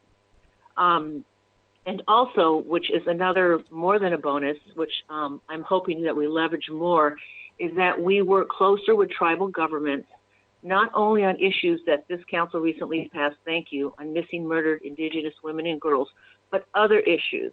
So that when we're looking at funding for Chief Seattle or United Indians or any other organization, that we actually have an Indigenous Advisory Council that's on the ground in community doing the work, advising our committee, and then us bringing forward more legislation and more budget proposals to address those issues. We've been doing it on an ad hoc basis forever. So I'm real excited, and I'm hoping that we get this through budget. And again, a big thank you to Council President Gonzalez and Council Member Strauss. Thank you. Thank you very much. Are there additional comments? Councilmember Herbold, please go ahead. I just want to real quickly thank Councilmember Juarez for bringing this forward and her steadfast and ongoing advocacy for Indigenous communities. I did a little sort of poking around about other jurisdictions with advisory councils like this, and as Councilmember Juarez stated, other jurisdictions, particularly throughout Canada, have these similar type of advisory councils that are not just advisory, but they're really important to driving planning and resource allocation. I also see that in Portland, they formally recognized and provided staffing and funding to their Native American Community Advisory Council in 2013. So this is, I think, a much needed and welcome and time relevant emphasis. And again, I really appreciate the laser focus of Councilmember Juarez on this type of engagement and lifting up of voices. Thank you, Councilmember Herbold. That's very kind of you. Thank you. Any additional comments? Okay, now's the time to go ahead. If you are interested in signing on, I'm going to summarize who we see as additional co-sponsors. We have Councilmember Juarez as the prime sponsor, Councilmember Morales, and Council President Gonzalez, joined by Councilmember Herbold, Councilmember Strauss, Councilmember Sawant, and I believe Councilmember Lewis is interested in signing on. Yes, Madam Chair. Excellent. I think we have everybody that I see on my end. I want to appreciate all of you for continuing to engage in this process. Just a quick PSA behind the scenes as well. Councilmember Peterson, I see your name also listed, if we could add him. So what we're doing behind the scene is when you raise your hand, Patty is using that information to put your information on the screen. And then Fadi de Cuevas from my office is lowering your hand. So you don't have to worry about lowering your hand. But we will endeavor to make sure that we get through all of those hands before we move on. You don't have to wait until somebody is done summarizing if you already know you want to sign on. But again, you also don't feel like you have to sign on to everything, but appreciate everybody doing this. So we will move on to the next one. Thank you, Councilmember Juarez. Thank you very much.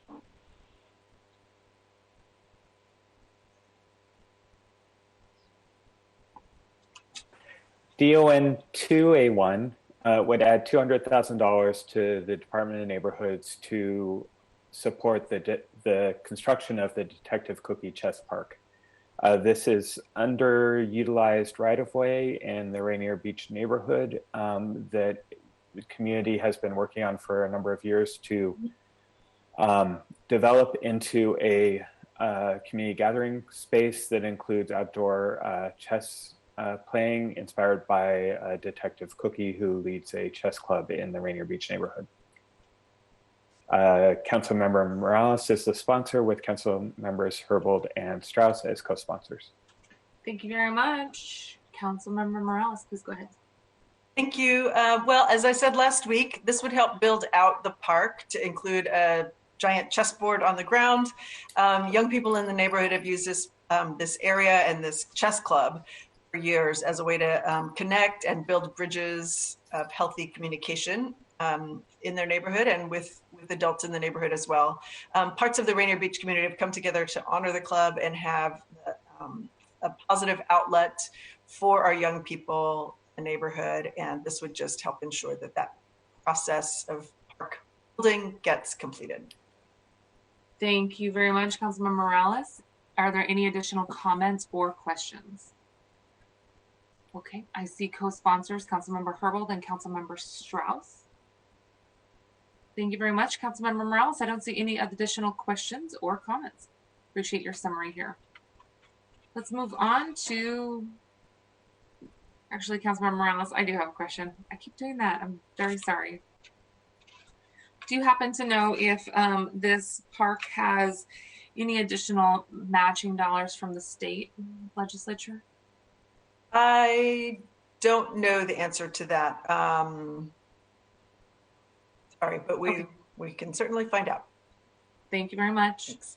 All right, appreciate it. Let's move to the next one. All right, DON 3A1 would add $75,000 to the Department of Neighborhoods to continue the work of a South Park safety coordinator for an additional year. This is sponsored by Councilmember Herbold, with Councilmembers Peterson and Gonzalez as co-sponsors. Thank you very much, Councilmember Herbold. Thank you so much. Really appreciate the support of Council President Gonzalez over several years for this item, and the sponsorship of Councilmember Peterson as well. This is an item that we've brought forward a couple years in a row. It arose from a community-based planning process that the council supported and funded,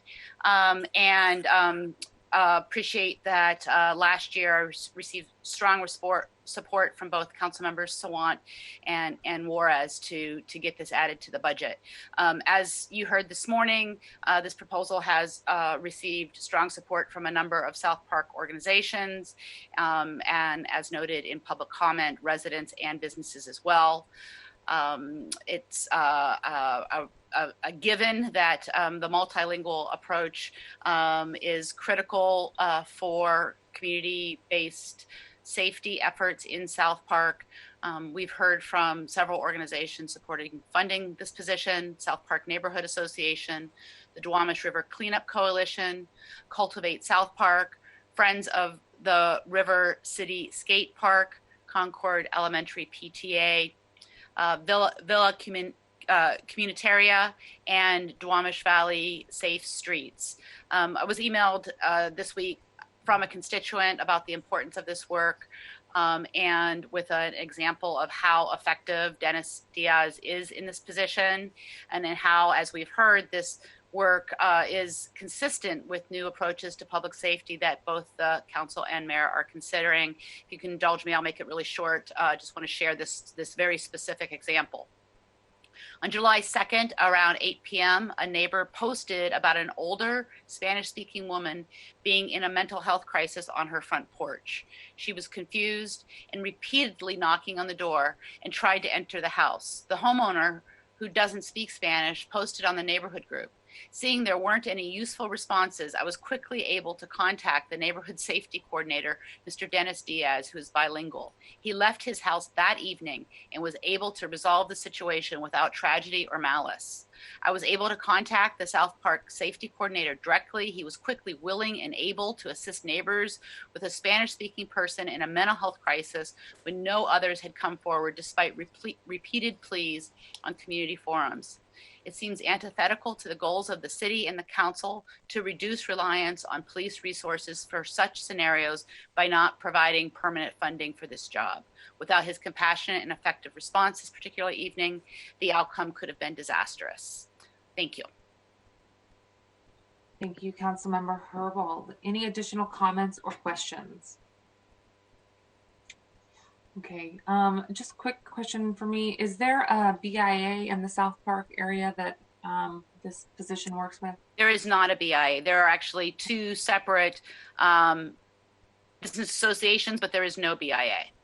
Okay. This is not a neighborhood that is well positioned at this time to form a BIA because integral to having a BIA is the ability to self-assess yourself a fee in order to fund the BIA. And this is, again, an equity issue with these businesses that are struggling to maintain their economic vitality and cohesiveness as a neighborhood as a business association. The position itself is funded through Seattle Neighborhood Group. And Seattle Neighborhood Group is the primary organization that works throughout the city in providing resources in targeted geographic areas throughout the city to organize around community safety priorities. Thank you very much, Councilmember Herbold. Okay, let's summarize co-sponsors. Primary sponsor is Councilmember Herbold, with co-sponsors already Councilmember Peterson and Council President Gonzalez, being joined by Councilmember Morales, Councilmember Peterson. Thank you so much, colleagues. Let's move on to the next one. All right, we are moving on to the department. Oh, I'm so sorry. Just real quick, Council President Gonzalez, I think I missed your comment. Would you like to say anything else? Oh, so, yeah. Sorry to take us back here just a little bit. I just wanted to, I wasn't planning on saying anything, but I did want to just signal my strong support for this position. We heard one of the public commenters call in and talk about why this is so important from both a resident and business owner perspective. Of course, South Park is one of the communities that is being subjected to an incredible amount of gentrification currently, and there's a lot of displacement occurring. But it is this is such an important investment for this neighborhood. They really have utilized the position well, and it has really made a significant difference in terms of how South Park residents and business owners connect to each other and to the city related to issues of public safety. And again, I can't emphasize enough how important this very modest investment is in terms of what we gain as a city and as neighborhoods in terms of the benefits of such a modest investment, and hope that the chair will include it in her initial revised package. Thank you. Thank you very much. Let's go ahead and move on. Appreciate those additional comments. So we are moving on to the Department of Finance and Administrative Services. SLI FAS 1A1 asks the Department of Finance and Administrative Services Real Estate Division to work with a food bank in Belltown that is losing its home to identify whether there is space in publicly owned buildings that could accommodate that activity.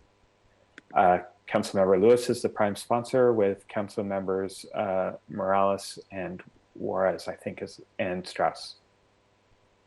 Excellent. Councilmember Lewis, please go ahead. Thank you, Madam Chair. This is a pretty simple but impactful proposal that I'm bringing forward. Parker Dawson on my staff and I have been working on this for the last several months. As folks who are frequenters of the Labor Temple know, there is a food bank that is housed in the Labor Temple, which unfortunately is losing its home due to the Labor Temple moving on to building a new hall elsewhere in the county. But the result of that is it will displace this critical food bank, which provides a really critical lifeline for a lot of my constituents who live in the Belltown and Uptown neighborhoods. This is also an area with a high density of city-owned properties and city-owned land around the Seattle Center and the new arena site, and would really like to explore a way that the city could potentially assist in finding a new home for this critical food bank to not dislocate its network of service and get rid of this critical lifeline for people who really depend on it. And we'd just like to formalize that in the budget and continue this work with the rest of our city team to find a new home for this critical service in the district. Thank you very much, Councilmember Lewis. Additional comments or questions? Okay, Councilmember Lewis is already joined by Councilmember Morales and Councilmember Strauss. Also joining as co-sponsors are Councilmember Herbold, Councilmember Sawant, Councilmember Juarez. Okay, thank you so much, colleagues. And Councilmember Lewis will also note that I am going to inquire as well with the Central Labor Council about how that addition, it could be a potential addition to the, what's the right term, condition of sale. There's a lot of great history in that building, and I know it's in a very prime location, and one of the important aspects that they provide is that food assistance to families in the area. So thank you for moving this forward, and look forward to learning more from the CLC as well. Okay, the next item here from Councilmember Lewis as well. Good morning, members of the Budget Committee. Tom Mikesell with your Council Central staff.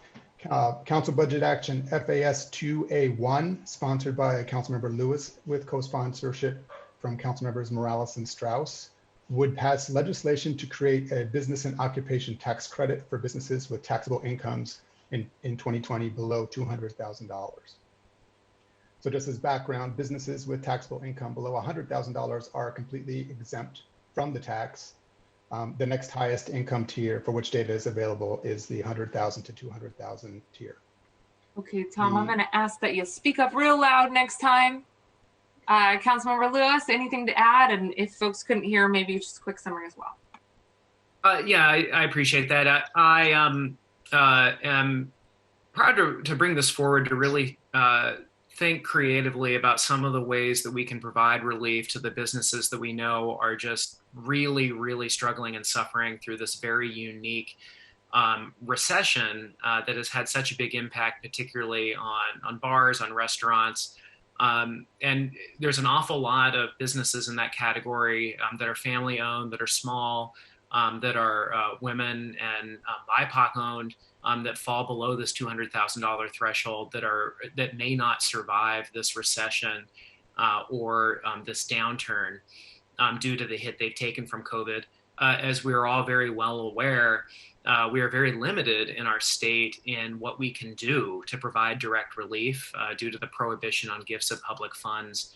And that rule has never had sort of crueler implications than it has during this crisis in limiting our ability to really provide direct relief only through our pass-through community development block grant money from the federal government, making us dependent on the federal government for that kind of relief. So this is a way that we can provide some relief by remitting or simply waiving B&O taxes that would be coming into the city treasury.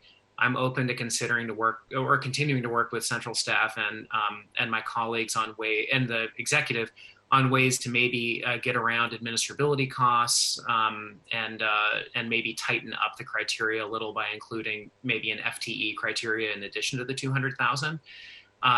But this is one of the limited tools we have given the prohibition on the direct contribution or the direct gift of public funds. And I think we should fully explore it just given the massive strain that our small businesses are under.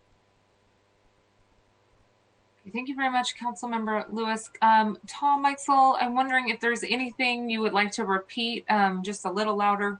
Is there anything else you'd like to say to summarize?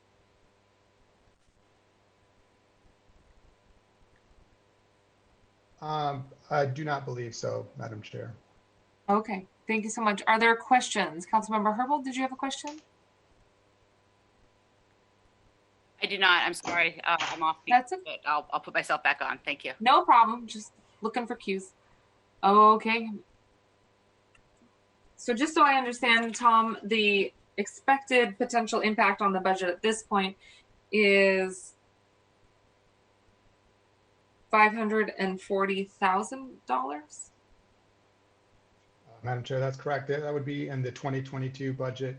There is a 2020 impact of $150,000, and the difference is between those taxpayers that file on an annual basis and those that file on a quarterly basis. Annual basis filers, city receives the money in April of the following year, which represents the $540,000. Thank you for that clarification. Okay, I am not seeing any additional questions at this time. Councilmember Lewis was joined by Councilmember Morales and Councilmember Strauss, also adding their names. Our Councilmember Herbold, Councilmember Peterson, Councilmember Sawant. Did we get everybody? Thank you so much, everyone. And let's move on to the next one. Hey, Asha Venkatraman with Council Central staff. There is one item for the City Attorney's Office or the Law Department, and this is Law 1A1. It would recommend passage of legislation to redefine the terms duress and de minimis in the Seattle Municipal Code, and it would amend those terms to include crimes that were committed because a person is trying to meet a basic need, or somebody that is experiencing behavioral health symptoms during commission of the crime. This is sponsored by Councilmember Herbold and currently co-sponsored by Councilmembers Morales and Sawant. Excellent, thank you. Councilmember Herbold.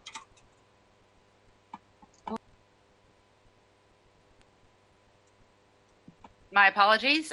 Thank you very much, Asha, for the description, and thank you to Councilmembers Morales and Sawant for their sponsorship, and of course, many, many thanks to the Solidarity Budget proponents for making this a central request and priority for the council.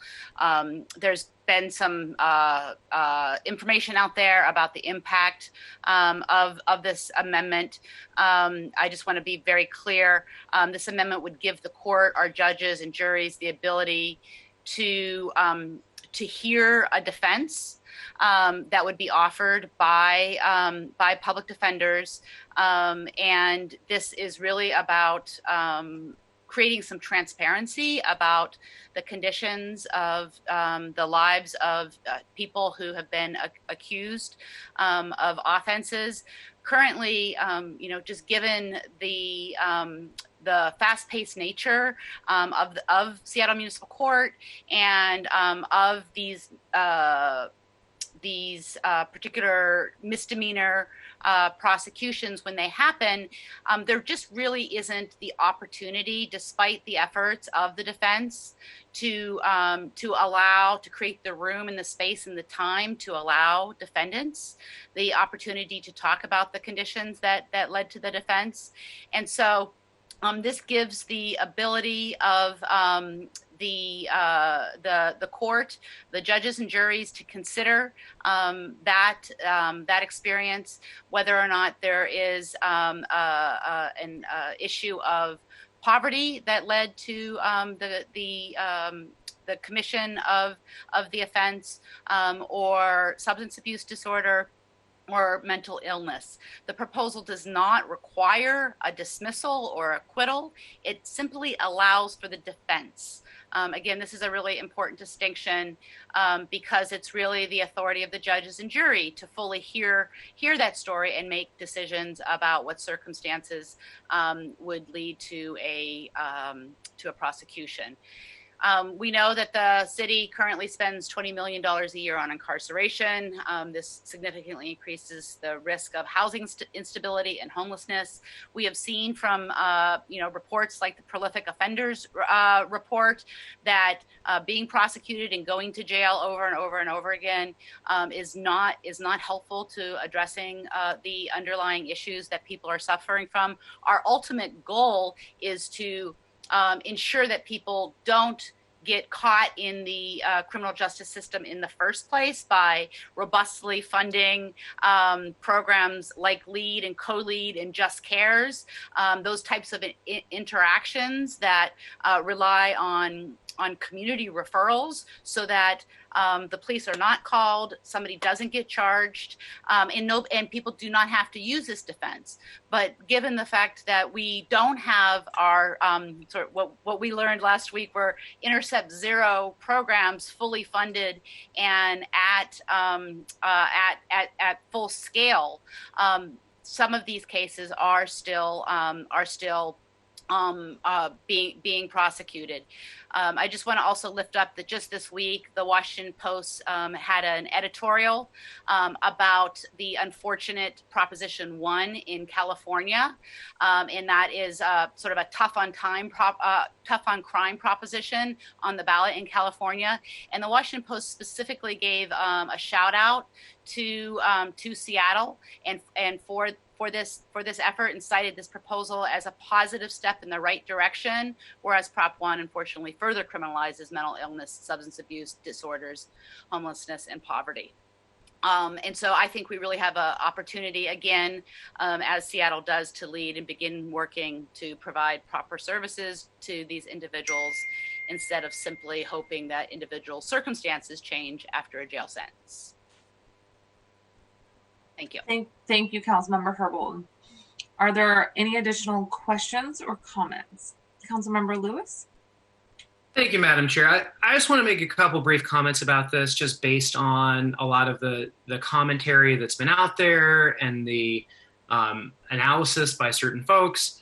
I would also recommend that folks that are following along with this read Kevin Schofield's very thoughtful write-up today, which did a deep dive analysis into this that was very fair and analytical. I just want to comment that, I appreciate Councilmember Herbold bringing this forward and starting this conversation. I think it is a critical conversation because we know from a lot of the work that has been done, and I can attest from my personal experience of working in the municipal court, that there is a massive issue of unmet, longstanding behavioral mental health needs that should come as no surprise, given that we're a state that ranks 46th in behavioral mental health treatment and services, and that is reflected in the burden that the criminal legal system takes on to try to highly unsuccessfully deal with and mitigate through those issues. I want to just say to the general public that there's been no formal bill or proposal introduced yet. I've read the model ordinance that the defenders have put forward that is being discussed, and where hypotheticals are being posited about the effect that might have. I mean, I would say now, I don't think that model ordinance in its current form should be the final thing that the council passes. But undoubtedly, if the council takes this on, there will be conversations around language, around tightening it up, around making sure it reflects the intent of what everybody is really looking at here, which is, should we really be in a position where we are criminalizing extreme poverty, behavioral mental health, and substance addiction, which I would hope everyone could agree we should not be. And just for folks to really make sure that we're engaging with this critically instead of jumping to extreme conclusions before anything has even been introduced, and to treat this with the seriousness that this problem presents. I would also just flag, because I went to law school in California and have studied a lot of California criminal law as well. There's a lot of jurisdictions in the country that have very broad powers and abilities for judges to dismiss offenses they consider de minimis or in the furtherance of justice. Washington State does not have a very broad dismissal in the furtherance of justice, giving judges that discretion or that ability. States like California and even Montana do. And I don't think there's anything wrong with us examining, giving our judges who we elect, who we hold accountable, who we trust to be experts in their field, to have the ability and discretion to take everything into account. And if something warrants it, to dismiss a case based on criteria that they determine and a record that they make, that something should not be going forward with a criminal sanction because of some really clearly articulable, compelling interests that should not be dealt with in the criminal system. So I just wanted to get all that out there to say, I know that there is very heightened interest in this, that this is very early in the process, and I appreciate Councilmember Herbold raising this very critical and difficult conversation, because a lot of the reasons for the policy failures that we are all discussing and frustrated by is that our approach of over-relying on incarceration to meet these problems has not been working. If you think it's been working, then you're not being completely cognizant of the state of what's going on, because that's what we have been doing up until this point. So I think talking about ways to change the approach are good. I don't think that final or that current model ordinance the defense has put forward is the be-all end-all. I have a lot of experience personally working with affirmative defenses, and I know how one would need to be crafted to be successful and tailored to address what we're trying to address, and I think work needs to be done to do that. But we should take a step back, commit to doing it right, and make sure that we can do it without hyperbole, exaggeration, or unfair attacks. So with that, I don't have anything to add. And Councilmember Herbold, thank you for bringing this forward. Thank you very much, so that we can discuss it. But I think there's a lot more work that needs to be done, a lot more discussion that needs to happen, but we should be doing it with the dignity that this issue deserves to be addressed with. Thank you very much, Councilmember Lewis. Council President Gonzalez. Thank you, Chair Mosqueda. I also want to thank Councilmember Herbold for bringing this issue forward. And I do think, as Councilmember Lewis just mentioned, it is an important issue, and it is one that is going to require a lot of work. So I want to say that I do support the policy outcomes and goals as articulated by Councilmember Herbold and as included in, potentially included in proposed legislation, which we know has not yet been drafted. I continue to believe that it is time to stop the criminalization of poverty, mental illness, and addiction. And it is time to find new ways to solve these ongoing challenges, and to do so with an eye towards rehabilitation and restorative justice, and connecting people to the services that they desperately need in order to discontinue needing to engage in that negative behavior for purposes of survival. We know that cycling people through the carceral system is not producing the results that any of us are looking for, which include stability, rehabilitation, and a future based in independence and autonomy for those individuals who continue to cycle in and out of the carceral system. People continue to reoffend not because they are lacking in moral virtue or fortitude, but because the system is designed to pull them back in through aggressive and punitive oversight during the probation period and the many challenges they face finding a way to sparsely available services they need to recover and to stop reoffending. The permanent damage done by interacting with the criminal legal system has been noted extensively, so we don't need to take that up now during this budget committee hearing. And I think that it's important for us to keep all of those policy points in mind. I do, however, want to spend a little bit of time explaining why I believe that this legislation would be more appropriately addressed through the council's ordinary legislative process rather than through our budget process currently.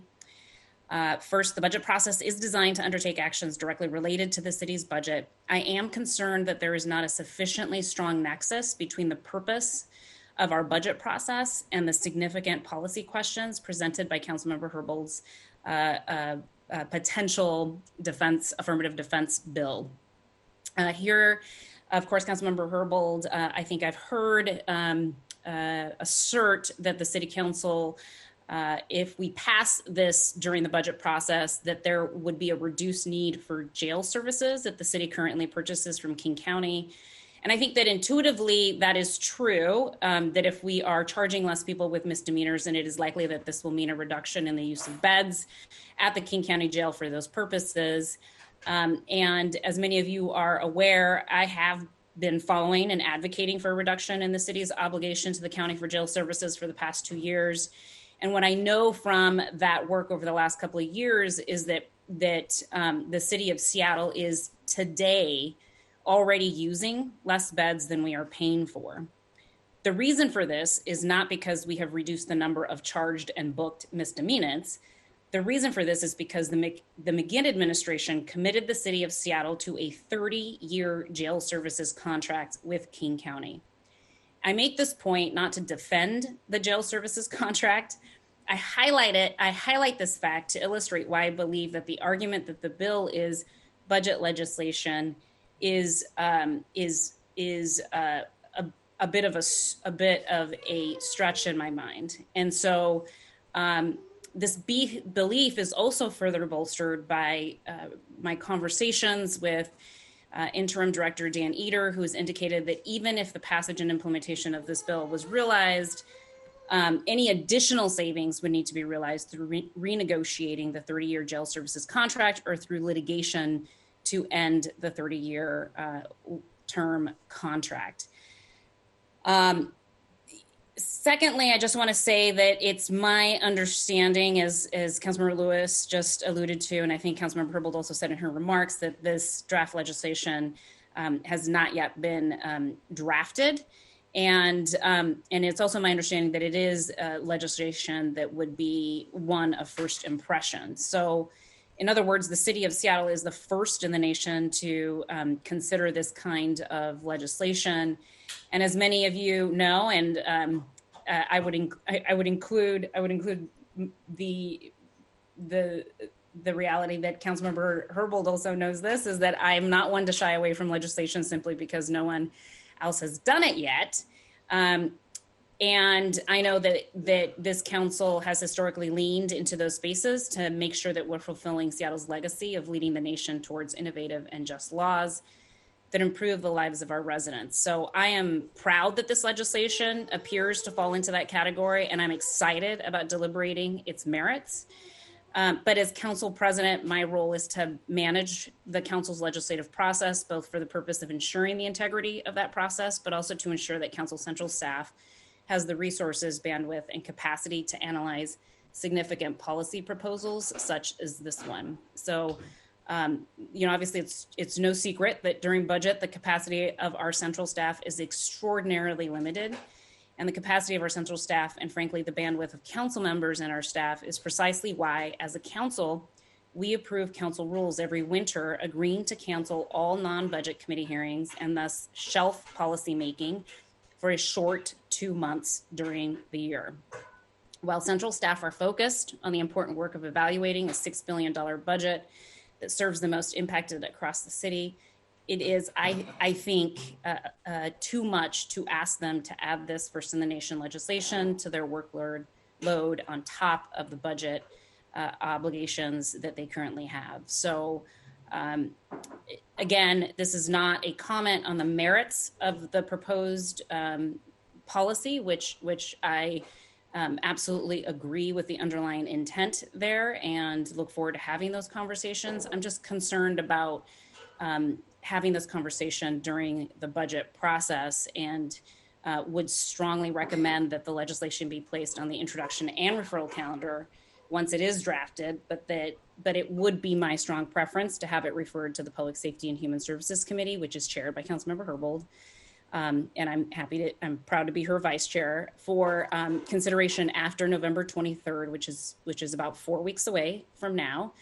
And I really do think that considering this legislation after our budget session concludes would be the best course of action. So Just wanted to state that for the record and for consideration as we continue through our budget process. And again, as someone who has been critical of the jail services contract, I look forward to working with Councilmember Herbold and others on this important policy. And I appreciate the opportunity, Madam Chair, to provide some longer than usual comments in this area. I do apologize for that, and thank you very much for giving me an opportunity to just talk a little bit about the process, not the substance or the merits of the proposal, but the process that I think would be more appropriate in the context of our budget process and my understanding and conversations with Council Central staff around bandwidth and capacity to address some of the significant policy issues that will come to bear as we continue to have a conversation about this very important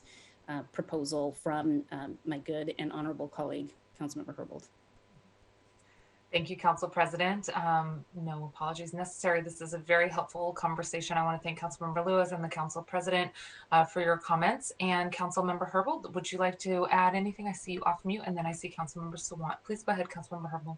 Thank you so much. Just a couple of items. I, of course, defer to Madam President as it relates to the resources of our legislative department and our analytical staff on this issue.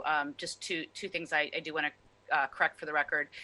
When I referenced the Washington Post article and referred to the opportunity to lead the nation to continue to lead the nation, I did not mean to imply that there are no other laws like this in the country. That is not the case. There are other jurisdictions that allow for defendants to offer circumstances of poverty and substance abuse disorder and mental health disorders when they are able to establish that those underlying conditions had a nexus with the alleged offense. There are other jurisdictions that have laws like this. Boston is one that I'm aware of. And then secondly, as it relates specifically to the jail contract, Madam President is of course correct in that we are paying for more beds than we use. I think our cap on our minimum cap of what we pay for is about 189 average daily population, whereas right now we are at around 50 because of the change in practices associated with public safety response in a time of COVID. But the county has agreed to, even though we're not reopening or renegotiating the contract, there has been an agreement with the county to only charge us for the beds that we are using during this period of time. And there are currently conversations about again, moving forward, not reopening the contract itself, but exploring options with the county to receive money from the county to be using on resources upstream, investments that make it possible for people to avoid getting wrapped up into the criminal justice system. And those conversations are occurring right now, and they will allow us, again, if we continue to maintain a lower ADP, even after coming out of the COVID-19 crisis, and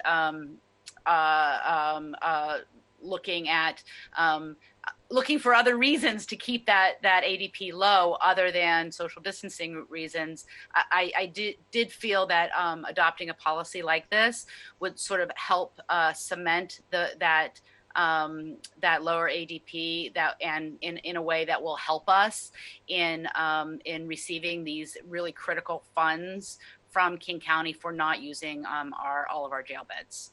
Thank you. Thank you, Council Member Herbold. Council Member Sawant, please go ahead. I just wanted to speak in response to Council President Gonzalez's comments and state my position on whether or not. Council Member Sawant, sorry, could you hold your microphone a little closer? Thank you. Sorry. I just wanted to respond to Councilperson Gonzalez's comments and state my position on the question of whether this proposal should go forward now or at a different time. First of all, I'm proud to be a co-sponsor on this proposal, and I thank Councilmember Herbold for bringing this forward, and also really wanted to thank the advocates of the solidarity budget who have put this forward. I think it is absolutely correct from a movement building strategy that activists in the movement are using whatever momentum there is and pressure they can put on the city council during the budget actions to push for something that is urgently required to improve the lives of especially young people in marginalized communities. But as a whole, we know that poor people and working class people are caught up in an unending cycle of poverty and law enforcement wrangles. And so, in my view, as a representative of the working class, I don't believe that it is of significance whether or not this proposal is technically speaking budget related. What should matter for elected representatives of a legislative body is this good legislation? Is it going to improve the lives of those who are suffering? And then if that's true, then we should support this. And certainly for my part, I think it's actually better if such an ordinance is passed as soon as possible. And I also wanted to clarify, obviously, I have every aspect of solidarity with the City Council Central staff, who I am fully aware work nonstop during the budget season every year and do tremendous work and are extremely dedicated and talented. And as I would stand up for any workers, I would, of course, stand up for them as well. But I think it is incumbent on elected officials, elected representatives to make any to treat any supposed integrity of a bureaucratic process as secondary to the dire needs of the most oppressed. And so I think this is good if it moves forward. Thank you.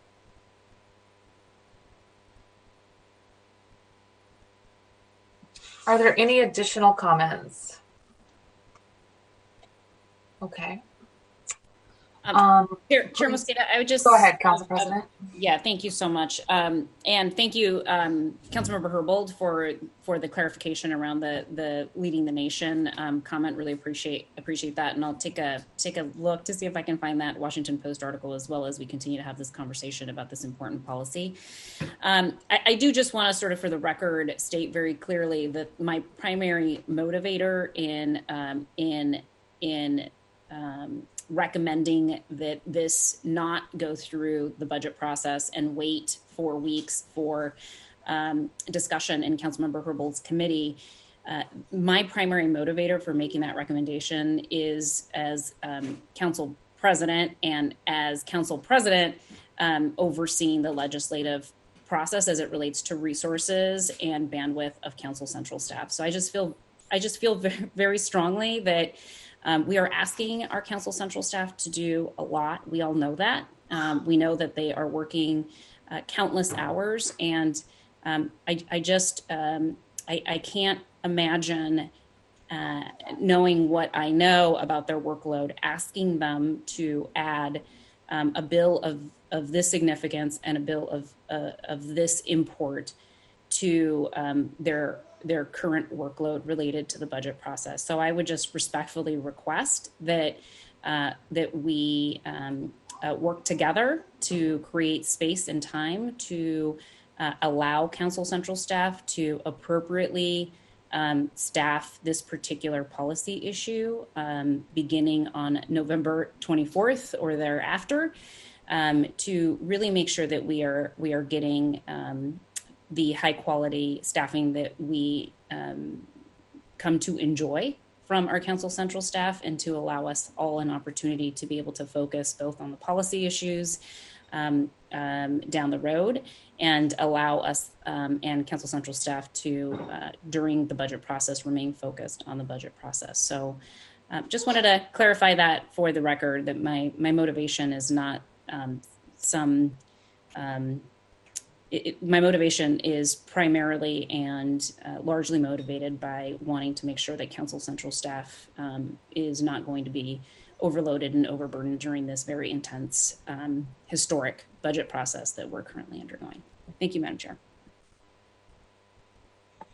Thank you very much. Council President, is there any additional comments? Okay.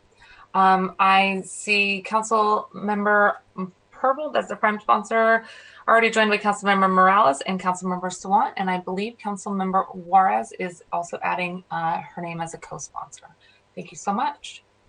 I think Council Member Juarez is indicating earlier an interest in adding her name to a different item. I just, in fairness, I don't want to. Thank you. It's my fault too. I apologize. I apologize. Thank you so much, Councilmember Juarez and Councilmember Herbold, for the clarification. I mentioned at the beginning there would be glitches. Appreciate it. Anything else, Councilmember Juarez? Did I cut you off? No, I'm good. I got some more coffee, so let's do this. Okay, excellent.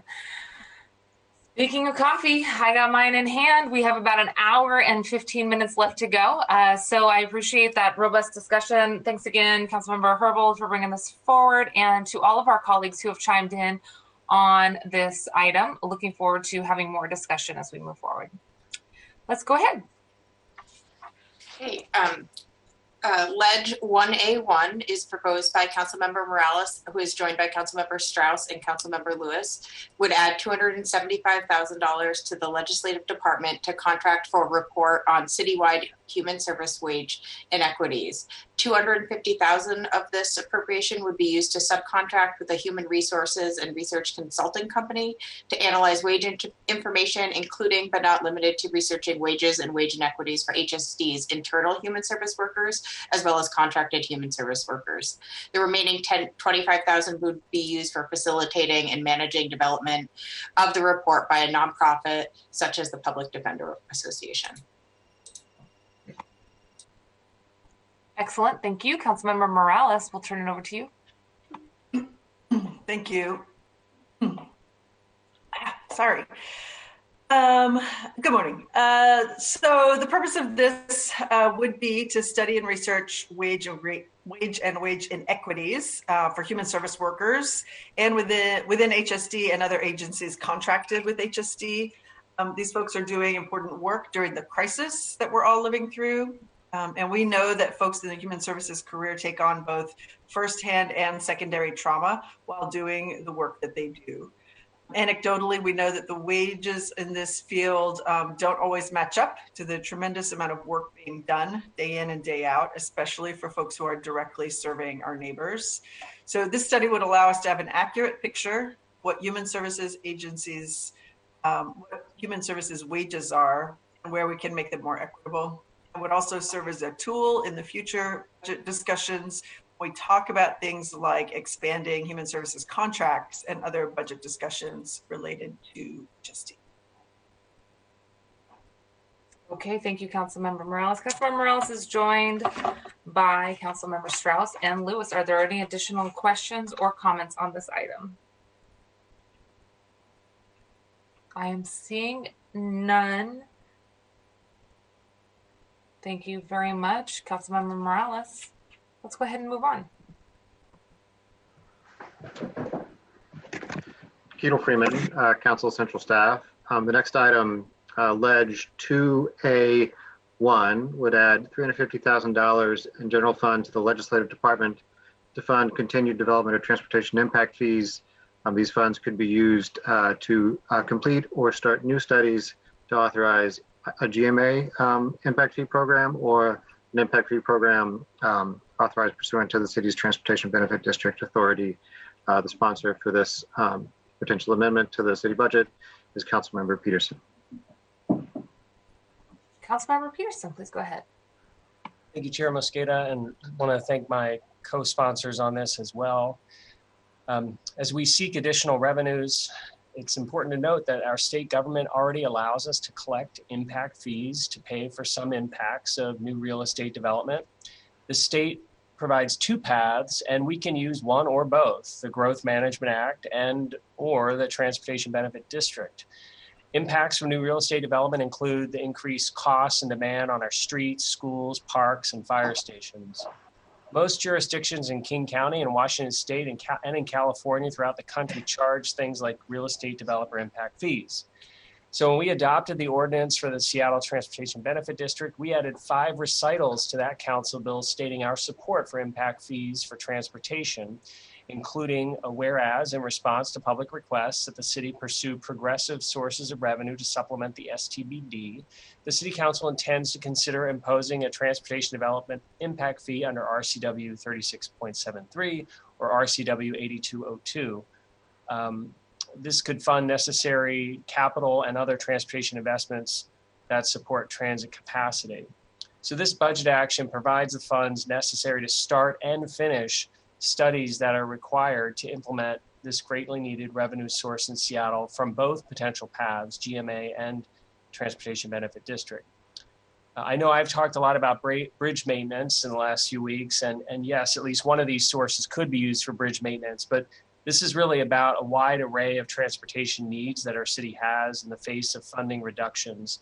So I'm hopeful we can follow through and make this source available from both angles.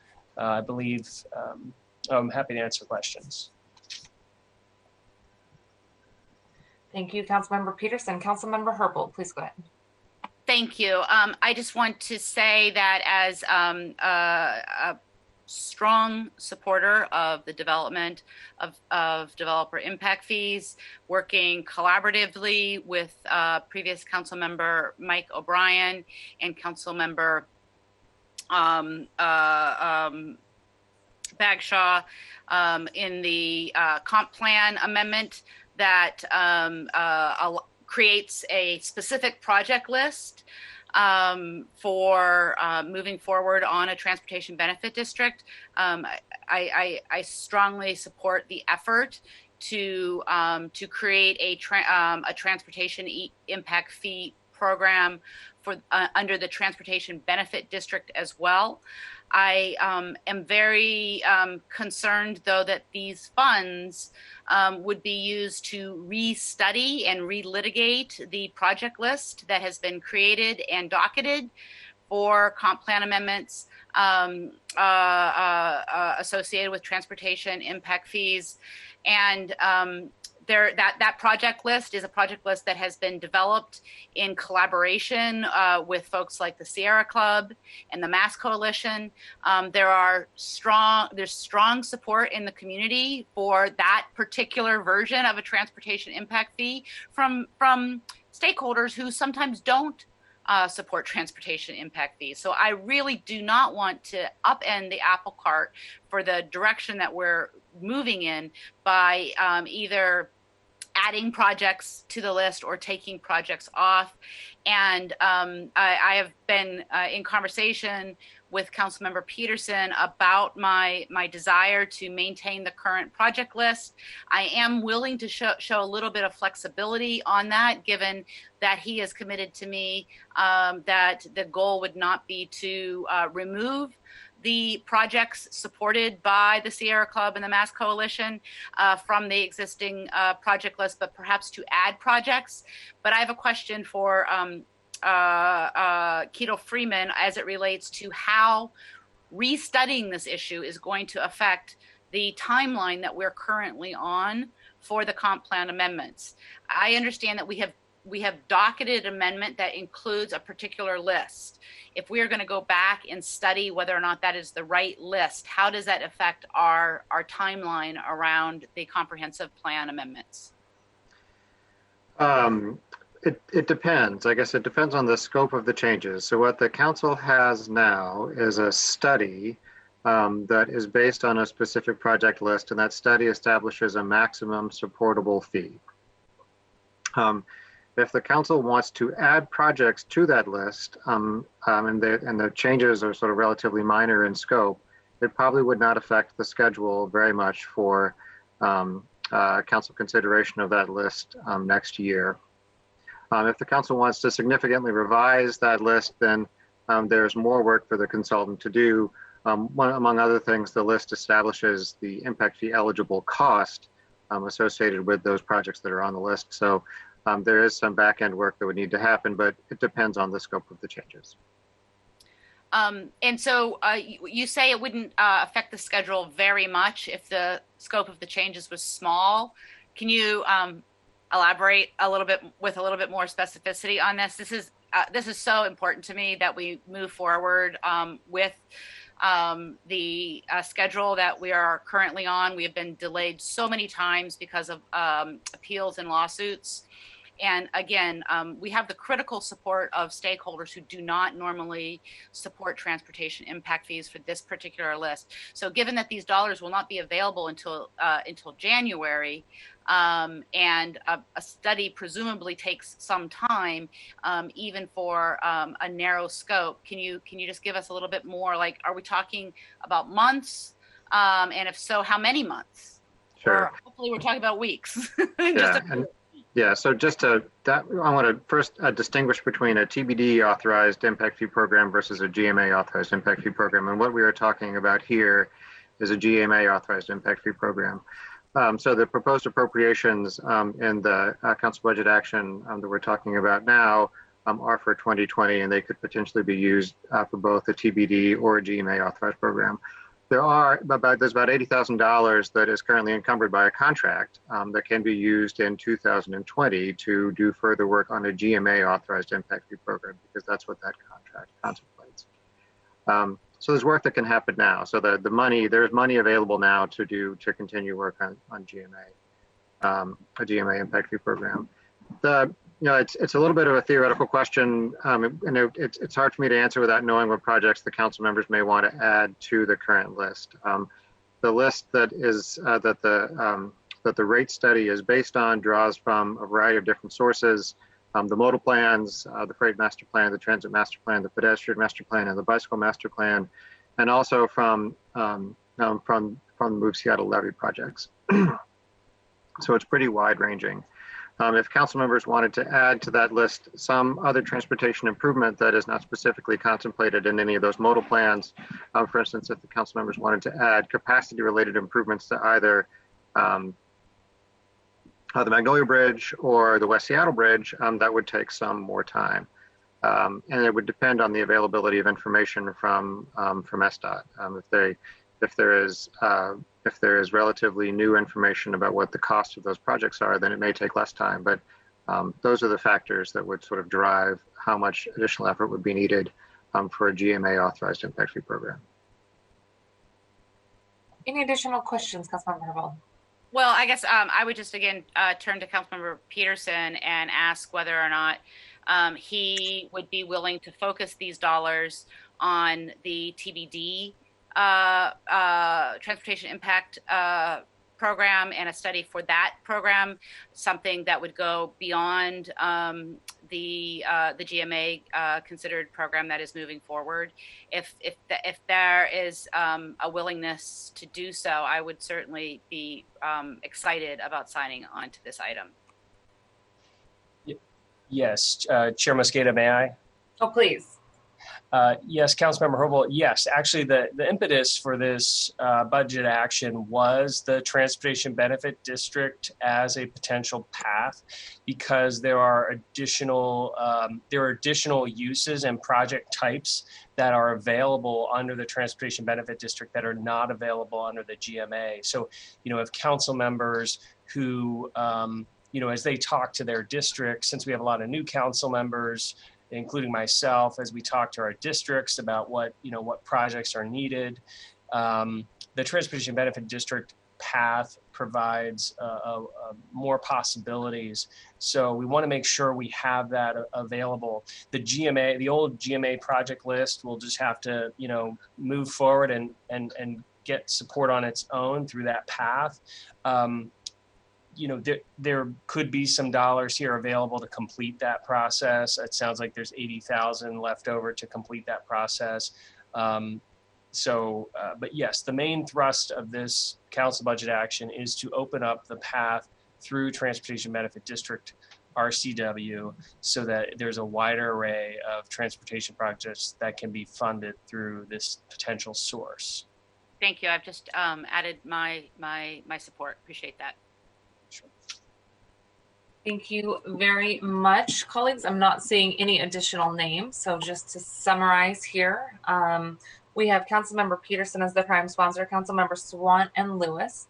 And then folks adding their names as co-sponsors include Councilmember Strauss, Councilmember Morales, and Councilmember Herbold. I think we got everyone. Thank you so much. Let's move on. The next item, as we move into the Office for Civil Rights, is CBA OCR 1A1. This would add about $1.1 million of general fund to OCR for awards through the collaborative grant-making process. Community-based organizations that are providing alternatives to or addressing harm created by the criminal justice system. These were funds that are proposed for a cut in the mayor's proposed budget. This is sponsored by Councilmember Herbold and co-sponsored by Councilmembers Morales and Gonzalez. Thank you. Councilmember Herbold, please go ahead. Sorry, thank you so much. Again, thank you, Asha, for working on this item, and thank you, co-sponsors Gonzalez and Morales.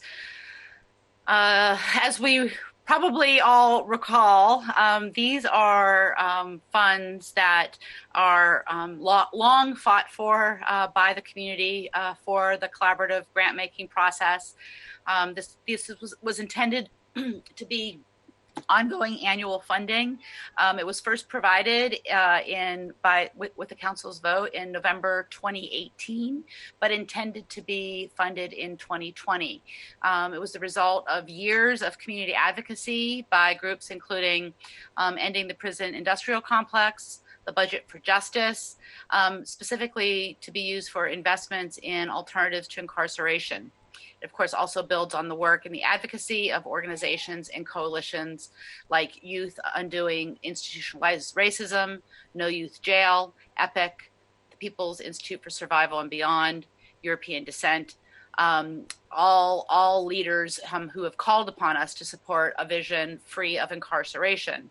As a result of this community organizing, in 2015, the council unanimously passed a resolution for zero use of detention for youth. In 2018, as I mentioned earlier, advocates with the Budget for Justice called on the city to realign its criminal justice system funding priorities. And as a result of this and other organizing efforts, the council added $1.08 million to SOCR's 2020 budget to fund this community-based grant-making process to ensure that organizations in Seattle supporting alternatives or addressing harm created by the criminal justice system had access to resources for those alternatives. SOCR has been using a collaborative grant-making process to make these grants. This allows for a democratic process to make funding decisions based on a collective shared analysis. The collaborative grant-making process participants are community members who develop the request for proposal. They will screen and rate the proposals and make funding recommendations, including who to award, funding amounts, and contract duration. The funding will be used to address the harms created by and fund alternatives to the carceral state while addressing the disproportionate impact of incarceration and policing on Black communities and families in the COVID-19 landscape. Grantees will work to create a community-owned and self-sustaining collective network that builds capacity for community members to create and define safety for themselves, explore responses to the harms created by incarceration and policing, and proposes transformative approaches to community crises. If the funding is not restored, 2021 will be only the second year since 2016 that SOCR would not be involved in providing community funding to help reach the goals of the zero use of detention resolution and communities' request to support the city's visioning in imagining a city free of incarceration. This will greatly hamper communities' ability to support organizing and policymaking efforts that help the city reach its goals regarding public safety and addressing the needs of communities that have been disproportionately harmed by the criminal justice system.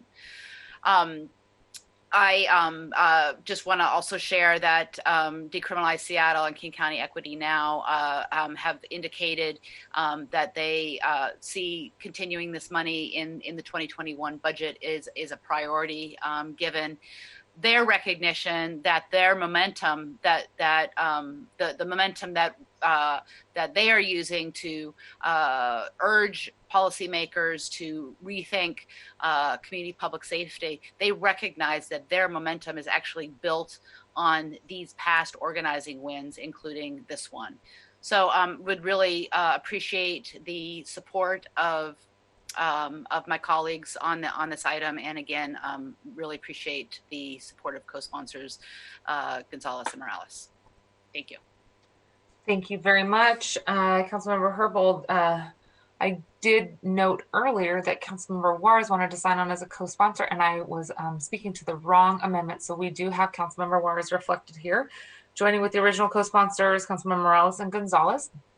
I do see Councilmember Sawant and Councilmember Strauss, along with Council President Gonzalez. Are there any additional questions? I'm sorry, I already mentioned Gonzalez.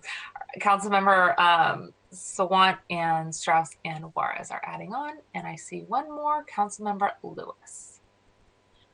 Excellent. Okay, are there any additional comments or questions? Seeing none, thank you, Councilmember Herbold, for that background. And again, the importance here is that it was slated to start in 2020, did not start, and this was something that we had worked on in 2018, according to your summary there. Correct. Again, SOCR is working to get the dollars out for 2020, and they may still do so, but the issue is it's not in the 2021 budget, and this is supposed to be an annual allocation. Excellent. Thank you for that summary. Okay, let's move on. Thank you very much. Oh, let me just summarize because I want to make sure we got this right for the record. Councilmember Herbold, joined by Councilmember Morales, Sawant, Juarez, Strauss, Lewis, and Council President Gonzalez.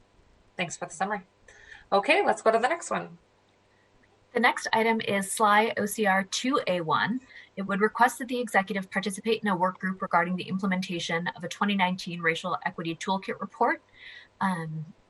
This would be a council-convened work group that would request that the mayor's office, members of the city's RSJI network, and the Office for Civil Rights come together to review and determine how to implement recommendations that came out of a 2019 Racial Equity Toolkit report that was done regarding the structure and functions of the Office for Civil Rights. This is sponsored by Councilmember Morales and co-sponsored by Councilmembers Herbold and Gonzalez. Very much, Councilmember Morales. Please go ahead. Thank you. So I think I've referred to this a few times already this year. As a former human rights commissioner, I worked on the development of this RET, and it was, I can assure you, a long process. But it provided a really strong roadmap for better accountability and efficacy, and really for strengthening our civil rights enforcement and implementation of our city's race and social justice initiative across departments.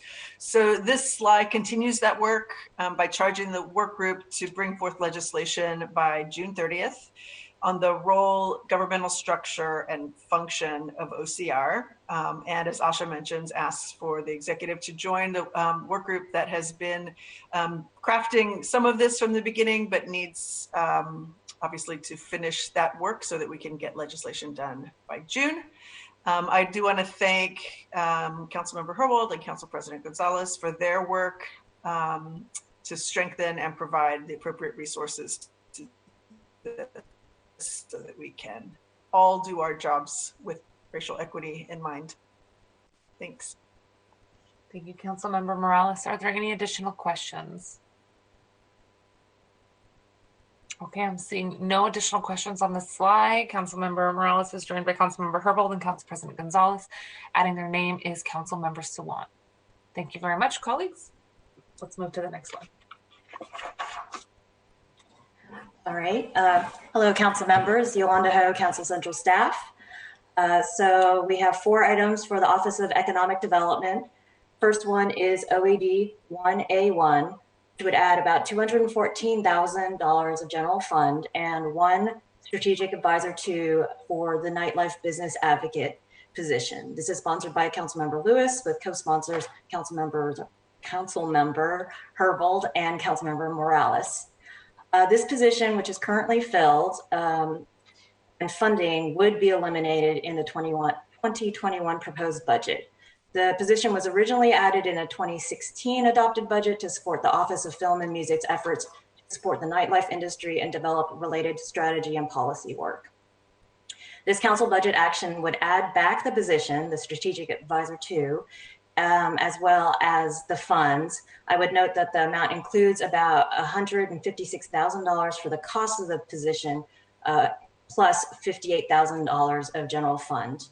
And I'll explain why. The 2021 proposed budget recognizes only $98,000 of the vacancy savings from this cut because OED is proposing to use $58,000 from this reduction to backfill their special events program lead position, which was added by the council in the 2020 adopted budget and was intended to be funded by admissions tax revenues. Given that ad tax proceeds have sharply declined in 2020 due to the COVID-19 pandemic and are probably going to be impacted again next year, it will not be possible to support the position completely using ad tax proceeds. If that $58,000 is not added along with the costs associated directly with the position, it would result in partially cutting the funding for the special events program lead position.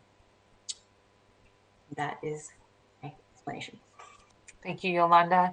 Councilmember Lewis, would you like to add anything? Yes, I would just briefly say I was really pleased to hear quite a few people calling in last night through our marathon public comment session to support this position. I mean, it is just clear how critical this position has been to the vitality of our critical nightlife and music community in the city of Seattle, and that the community is really coming together to protect and defend this position in light of the possibility that it might be cut. Very few industries have been hit as hard during COVID than our performing arts, our musicians, and that is the core of our nightlife is musical performance, and making sure we're in a position for that recovery when we're finally through to the other side of this, that can be swift, it can be well resourced, and can be supported by the city. This position is our bridge to being able to be supportive in doing that. And just given the immense outpouring we're seeing from the community and really wanting to maintain this position and this service, I think it's critical that we work to try to keep it in place, even in these tough times, knowing that support is more critical than ever, given the unique challenges this section of the economy is facing. Are there any additional questions, colleagues? Okay, I do have a question for you, Yolanda. On this position, given that there's the partial funding from events, is the FTE a partial FTE at this point through the end of the year in 2020? Or is it still full-time? The special events program lead, I believe that one has not been filled because of the hiring freeze, because that position had been just added last year. And as we know, many departments were kind of gearing up to hire just as the hiring freeze went into place. So I do not believe that position has been filled yet. Okay, thank you for that. All right. I don't see any additional questions. Councilmember Lewis is joined by Councilmember Herbold and Morales, also joined by Councilmember Sawant and Councilmember Strauss. We also have Councilmember Peterson adding their name. And I think that is everyone. Thank you very much, colleagues. Let's move to the next one. All right, the next item is SLI OED 2A1. This proposed SLI would request that the Office of Economic Development, Seattle Department of Transportation, Seattle Fire Department, Seattle Parks and Recreation, Office of Sustainability and Environment, and Department of Neighborhoods draft legislation for council consideration that would implement changes to code and business practices that would reduce barriers for farmers markets, such as the creation of a new permit specifically for farmers markets. This work would include updating and formalizing the multi-departmental administrative rules 9-1 that created a pilot strategy for permitting farmers markets in the public right-of-way and on parks property. This would also request that the departments conduct a racial equity analysis on any proposed changes, and the response would be due to the Community Economic Development Committee by June 30th. Thank you very much. I'll turn it over to Councilmember Strauss. Thank you, Chair. This statement of legislative intent requests that the Office of Economic Development recommend legislation to Council that would implement code changes or business practices to better support our neighborhood farmers markets. Among the changes that should be considered are streamlining the permitting process for farmers markets by creating a master permit and lowering fees, evaluating what additional staff support is necessary to manage and coordinate farmers markets, and updating and formalizing multi-departmental administrative rule 09-01. This would create a pilot strategy for permitting farmers markets in the right-of-way and on parks property. The SLI also calls for a racial equity analysis to be conducted on the proposed changes. In addition to OED, SDOT, Fire Parks, OSE, and DON are included in the SLI due to the cross-cutting nature of farmers markets interaction with the city. This spring and summer, I worked closely with the Ballard Farmers Market and the Fremont Market and other markets across the city to help them start back up and provide safe outdoor setting for community members to buy healthy local food. These are essentially grocery stores that directly connect farmers to the market and farmers to our neighborhoods. Through that experience this summer and spring, I saw firsthand the overly complex web of bureaucracy that our neighborhood farmers markets must navigate to provide us this very amazing public good, which is a direct farm to neighborhood market, supermarket, if you will. And so this slide is aimed at streamlining that process. I noticed that we have 6 co-sponsors already, and I heard that Councilmember Herbold is also interested in supporting these slides. So maybe this is the one item that gets all 9 co-sponsors. We'll see. Fingers crossed. Thank you, Chair. Thank you very much, Councilmember Strauss. And if you don't see my name on there, again, that's not an indication that I don't think it's a good idea. I want to give folks a second to sign on. I did also confirm that Councilmember Herbold is interested in signing on as a co-sponsor. I'm not seeing any additional comments or questions, so let's go ahead and summarize. We have Councilmember Lewis as the Councilmember Strauss as the prime sponsor. Councilmember Morales, Peterson, and Lewis signed on as co-sponsors already. Joining with them are Councilmember Herbold, Councilmember Morales, and then Councilmember Sawant. Did you have a comment? No, I did raise my hand, but it's not showing up here. Oh, I see you. Yes, we are just catching up there. Councilmember Sawant and Council President Gonzalez are also adding their names. So, Councilmember Strauss, Madam Chair, I also shared with your office our support. This is Councilmember Juarez. Excellent. I see you listed there. Let me summarize it for the record. Councilmember Strauss, joined by Herbold, Morales, Sawant, Peterson, Juarez, Lewis, and President Gonzalez. Thank you very much. Let's move to the next one. All right, the next one is a related budget action. It is OED 3A1. It would add about $167,000 of general fund and a strategic advisor 2 term limited position to the Office of Economic Development for a farmers market advocate position. This is a proposed 2-year term limited position, and the position and the sponsor is Councilmember Strauss and co-sponsors Lewis, Morales, and Peterson. The position would support farmers markets by conducting an internal process improvement analysis across departments to understand current workflow, coordination, and efficiency efforts already in place, and then use this information to inform a comprehensive overhaul of the permitting and business practices for farmers markets with the goal of reducing permitting complexity and costs. So essentially this position would be responsible for the body of work that we just discussed in the slide previous to this one. Would note that OED has indicated that they anticipate that they would be able to meet the June 30th deadline for the SLI. That would be going to the Community Economic Development Committee. But if the council opts not to add the position, they may need some additional time to fulfill that SLI request. Thank you very much, Councilmember Strauss. Please go ahead. Thank you, Chair. And thank you, colleagues, for your immense support. And Chair Mosqueda, I agree with you having staff budget Chair Bagshaw last year. I understand your position in not signing on. As I mentioned in discussing the last item, the farmers markets face a complicated bureaucratic landscape. Anytime they need to renew, make adjustments, or even make the slightest of tweaks to their market layouts. And so this position's first duty would be to complete the SLI. And Yolanda, I'm sorry if we may have gotten communication lines crossed. I thought this would be due in March.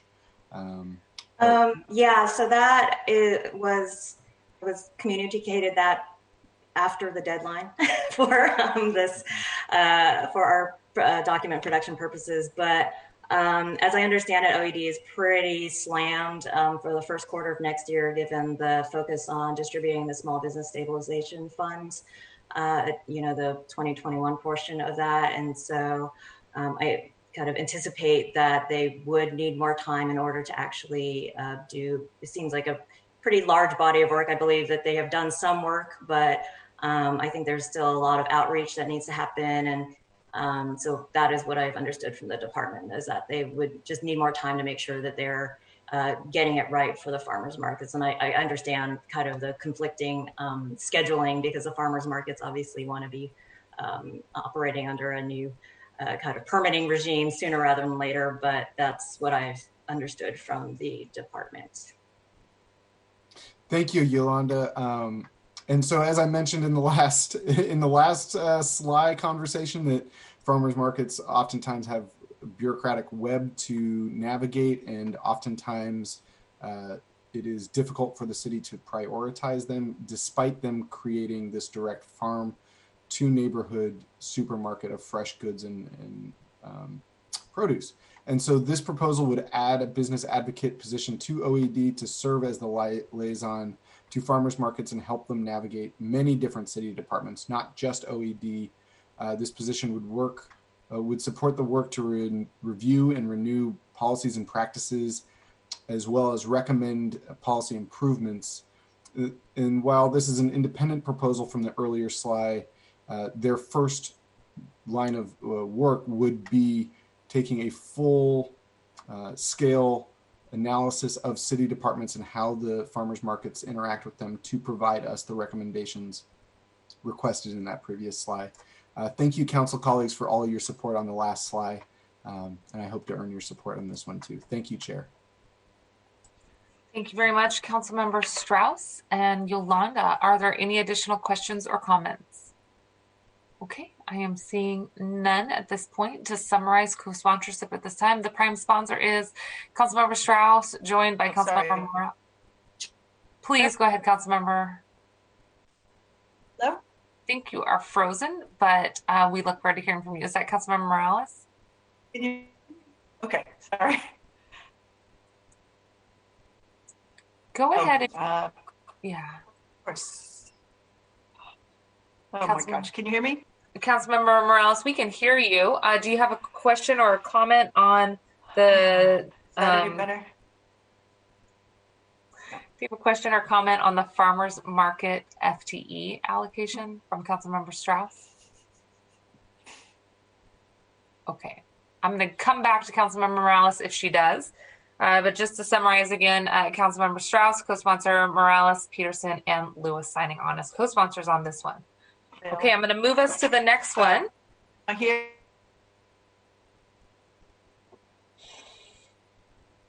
We cannot hear you, Councilmember Morales. So I could hear that, but why don't you try again?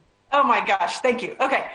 I will be brief. I just want to say that I think this is really important work. I know we often think about food security when we think about farmers markets, but they are in fact businesses, albeit the association might be a nonprofit, but the farm businesses, the other food related businesses that pop up so that we can enjoy hot food or buy ice cream or whatever else we might enjoy at a farmer's market, all of those businesses need support. And so I want to thank Councilmember Strauss for bringing both of these. I think we all heard from Farmers Market Association members over the course of the summer. And as the Community Economic Development Committee Chair, want to assure Councilmember Strauss that I will be working closely with OED to provide them as much support as I can, knowing that they also have the Business Stabilization Fund work in front of them. But try to get as much of this done before the next farmers market season so that we have an ability to facilitate smoother operations for them next summer. Thank you. We did hear all of that comment, so thank you for continuing to provide additional context. Okay, let's move forward. Councilmember Peterson, you are up next. All right, so the last OED item is SLI OED 4A1, and this proposed SLI would request that OED and the Seattle Department of Transportation propose a strategy for funding and distributing financial assistance to small businesses that are adversely impacted during the construction of city-led transportation projects with the goal of establishing a program in 2021 or 2022. The strategy would consider potential eligibility criteria for recipients, funding options, also include a racial equity analysis, and other relevant considerations. This would be due to the Community Economic Development Committee by August 2nd, and is sponsored by Councilmember Peterson with co-sponsors Councilmember Herbold and Councilmember Lewis. Excellent. Councilmember Peterson, please go ahead.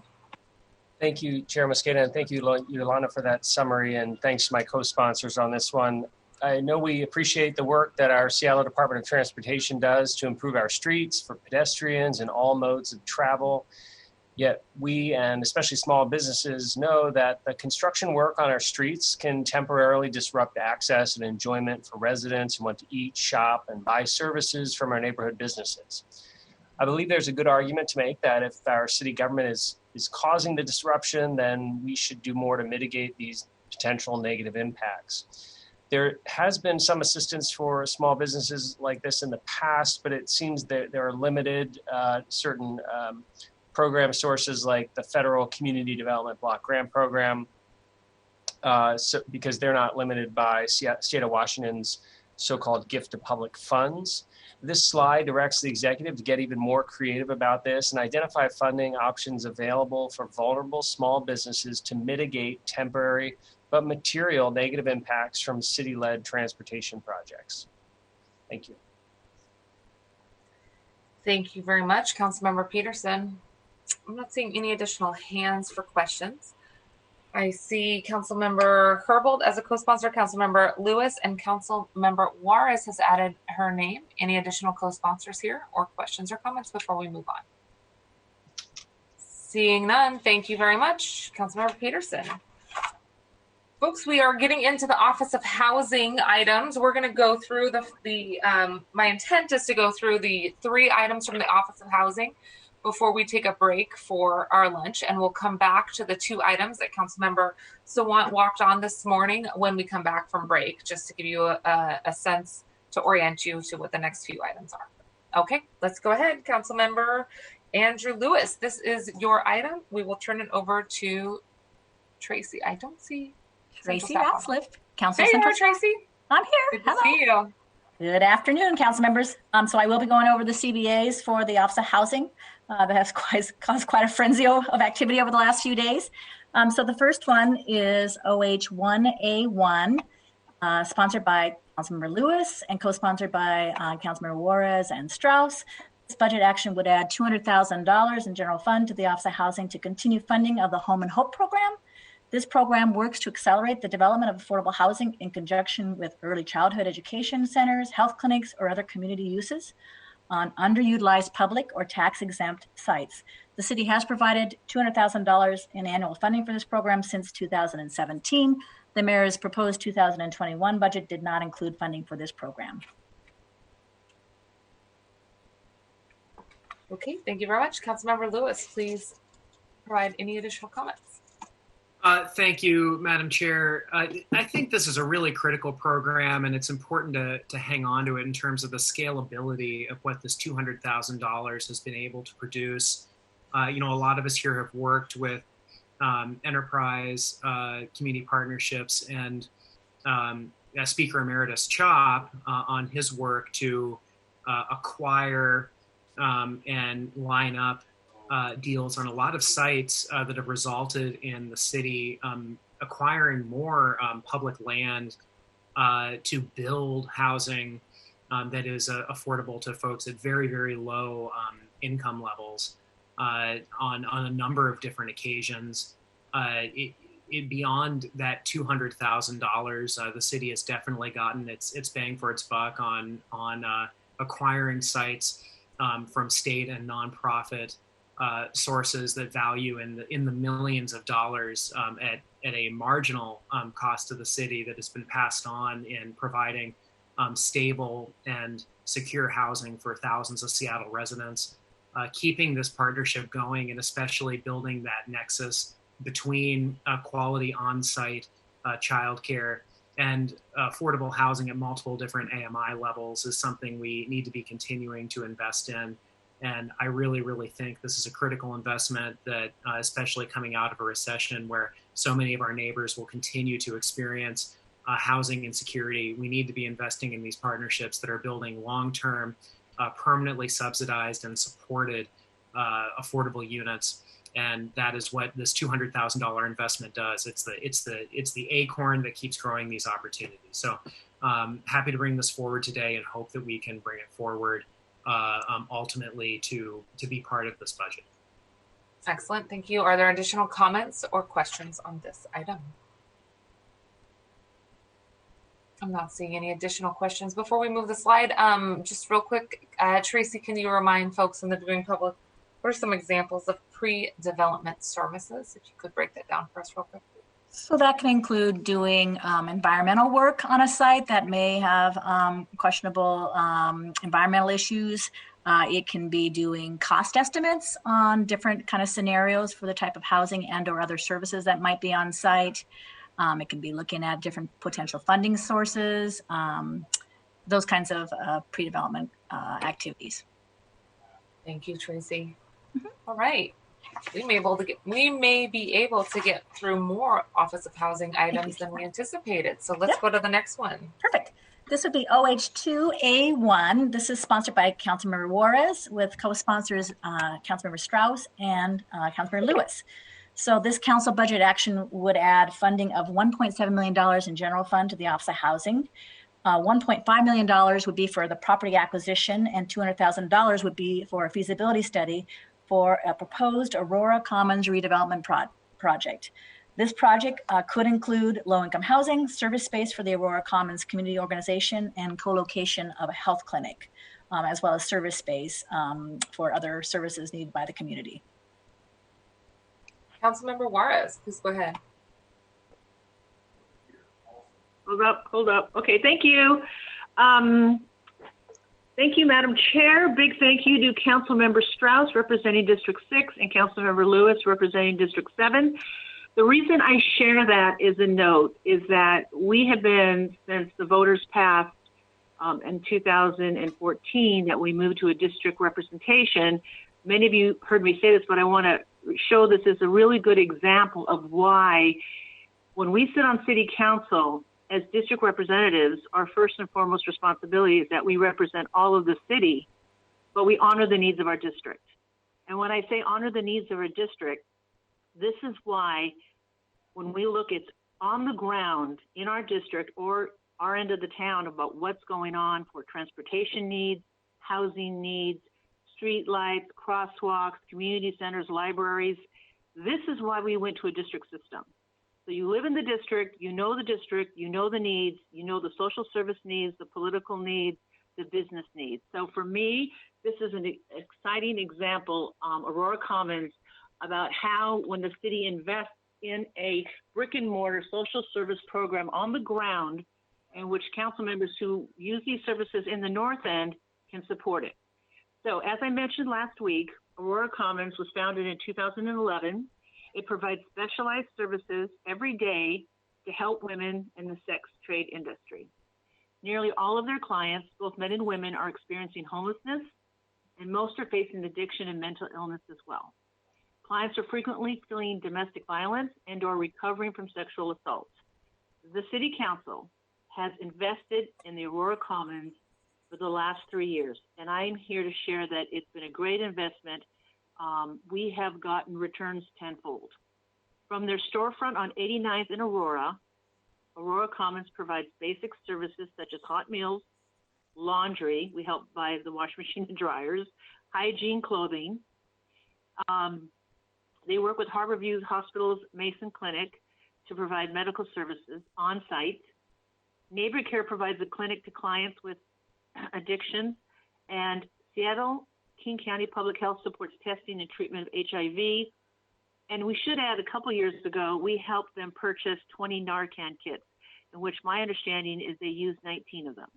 All of this is happening on the Aurora corridor, whether you're on 60th or 70th or 80th or 145th. So it isn't just a D5 issue. It's an Aurora corridor issue that has a long history of dealing with some of the issues that we're dealing with now, most notably homelessness, mental health, and addiction in a community that is often overlooked. So recently it had come to our attention, my attention, from the CEO, Elizabeth Dahl, that the one-story building, which currently houses Aurora Commons, had been put on the market for sale for $3.35 million and could be sold at any time. So timing was great. So we met with them. So we wanted to move forward with this budget request by dedicating seed money to help acquire the site, and the city would ensure Aurora Commons can keep serving the people from the same location.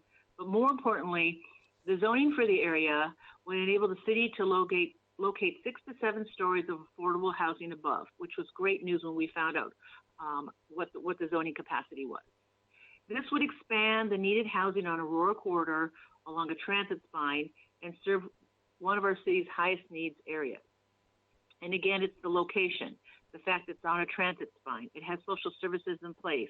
It has a long-standing, underserved, client-based population and community that is in place to receive continued services, and hopefully we can expand those services.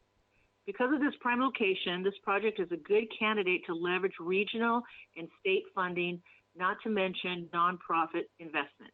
And we have been in discussions with that, with state level, working with some folks in Olympia, and also Aurora Commons has an amazing board with some wonderful people on it that have been seeking and have been successful in the private sector in getting money for the Aurora Commons.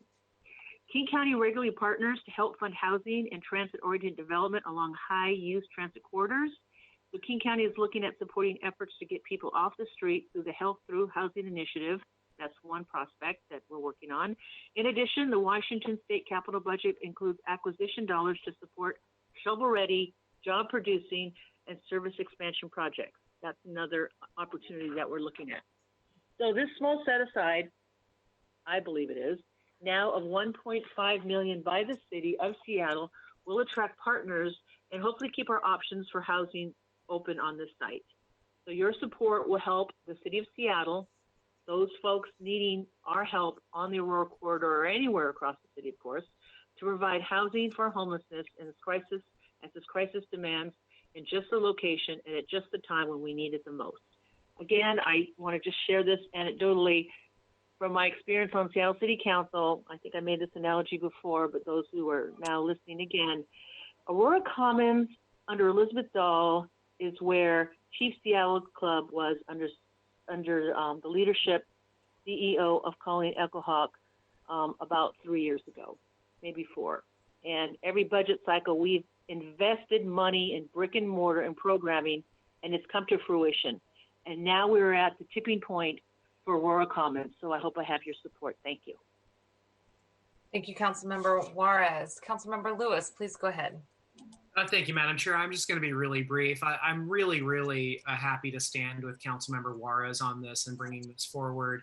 I had the great pleasure way back in what seems like eons ago in February to hear a presentation from Aurora Commons at a 36th District Democrats meeting, and had intended, had COVID not happened and could have had a full work plan with my committee, to really make that part of our work plan to delve into a lot of the issues that Aurora Commons has been facing and ways the city can be a partner to continue to strengthen and enhance their mission. Really appreciate the leadership of Councilmember Juarez in getting this this great package together to start materially improving the capacity of Aurora Commons to make a huge difference in this area. And you know, totally to echo Councilmember Juarez's comments, they have been doing amazing work with very little investment. So to be able to come in and enhance their mission, give them the resources they need to be successful, we are going to see colossal returns on that, and a massive alleviation of suffering from folks who are in the Aurora corridor without a lot of resources. So really proud to support this, and this is just a great step forward in serving the community in North Seattle. Thank you, Councilmember Lewis.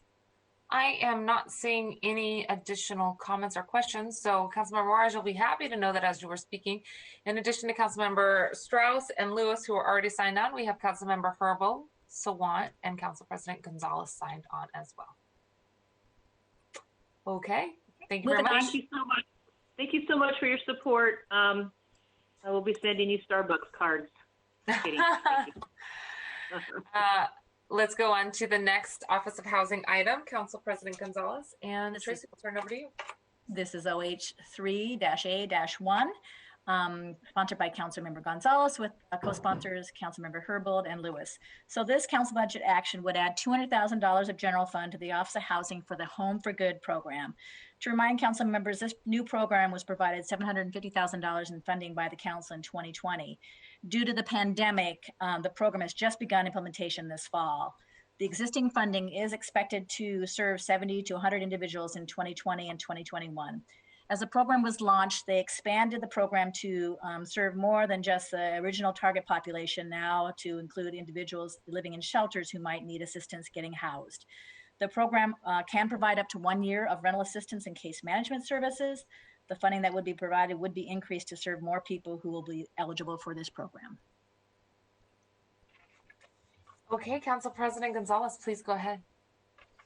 Thank you. Good afternoon. I'm really excited about advancing this particular council budget action. Thank you to Tracy for that wonderful summary and description, and for highlighting this as an additional need for us to consider advancing. I was excited to be able to advance the funding for this program last year alongside with Councilmember Herbold, and believe as strongly today as I did then that this will provide a model for what we know is for addressing a real system failure in our state. Thousands of Washington residents rely on temporary state benefits in order to access or maintain housing, and they are at grave risk of losing housing and becoming homeless when they qualify for federal disability benefits, which are too small to meet their housing needs, but not enough to access market rate housing. So the Home for Good program provides for a shallow rental subsidy that can help cover that gap between insufficient federal disability benefits and the high cost of housing in Seattle, even for those who can access affordable units. So all of the challenges as described by Tracy that were brought on by 2020 did unfortunately cause some delays in standing up the RFP process, but we now have a contract in place that will carry forward into 2021. Most of the $750,000 that the council originally allocated to this program through last year's budget process, thanks to former council member and former budget chair Sally Bagshaw for her willingness to support this program back then. So the additional funding that this council budget action proposes would go directly to serving more households and keeping more folks in stable housing during during and throughout these joint crises that we're facing as a city. So again, now that we've addressed some of the implementation costs and whatnot, this is an opportunity for us to identify just a small additional set of dollars to be able to reach even more people and provide greater housing security for this very targeted group of individuals who have qualified for federal disability benefits, but are just sort of just inches away from being able to afford even the affordable housing that it currently exists within the city of Seattle that they would be able to qualify for. So I think this is a smart, tiny addition that I'm requesting that will really get upstream to those preventative services that will really prevent these folks from entering into homelessness. Thank you, Chair. Thank you very much, Council President. Are there any additional comments or questions? I am not seeing any comments or questions. I think that there's a few folks that are still interested in adding their names as co-sponsors, so we'll get that up as I start to summarize. The co-sponsorship here, Council President, as you were speaking, we already knew we had Councilmember Herbold and Councilmember Lewis, and you are being joined by Council members Morales, Strauss, Sawant, Peterson, and Juarez. Did I get everyone? Excellent. Wonderful, colleagues. Why don't we do this? It's about 10 minutes to 1 o'clock. Let's just go ahead and do the last two for Office of Housing after we come back. That'll give folks a chance to look at the walk-on amendments that were sent around last night. If your team is still interested in reviewing those were sent by Councilmember Sawant's office around 4:30 yesterday, and then we sent a summary document around with Tracy's summary from central staff and the cover sheets as well. So again, we are going to go ahead and recess until 2 p.m. We will start up with the two walk-on amendments from Office of Housing. Tracy, if you don't mind joining us after lunch, we appreciate your time. And with that, colleagues, we will see you at 2 p.m. to continue with session 2 of the Select Budget Committee. Have a good lunch. Thanks all. Thank you.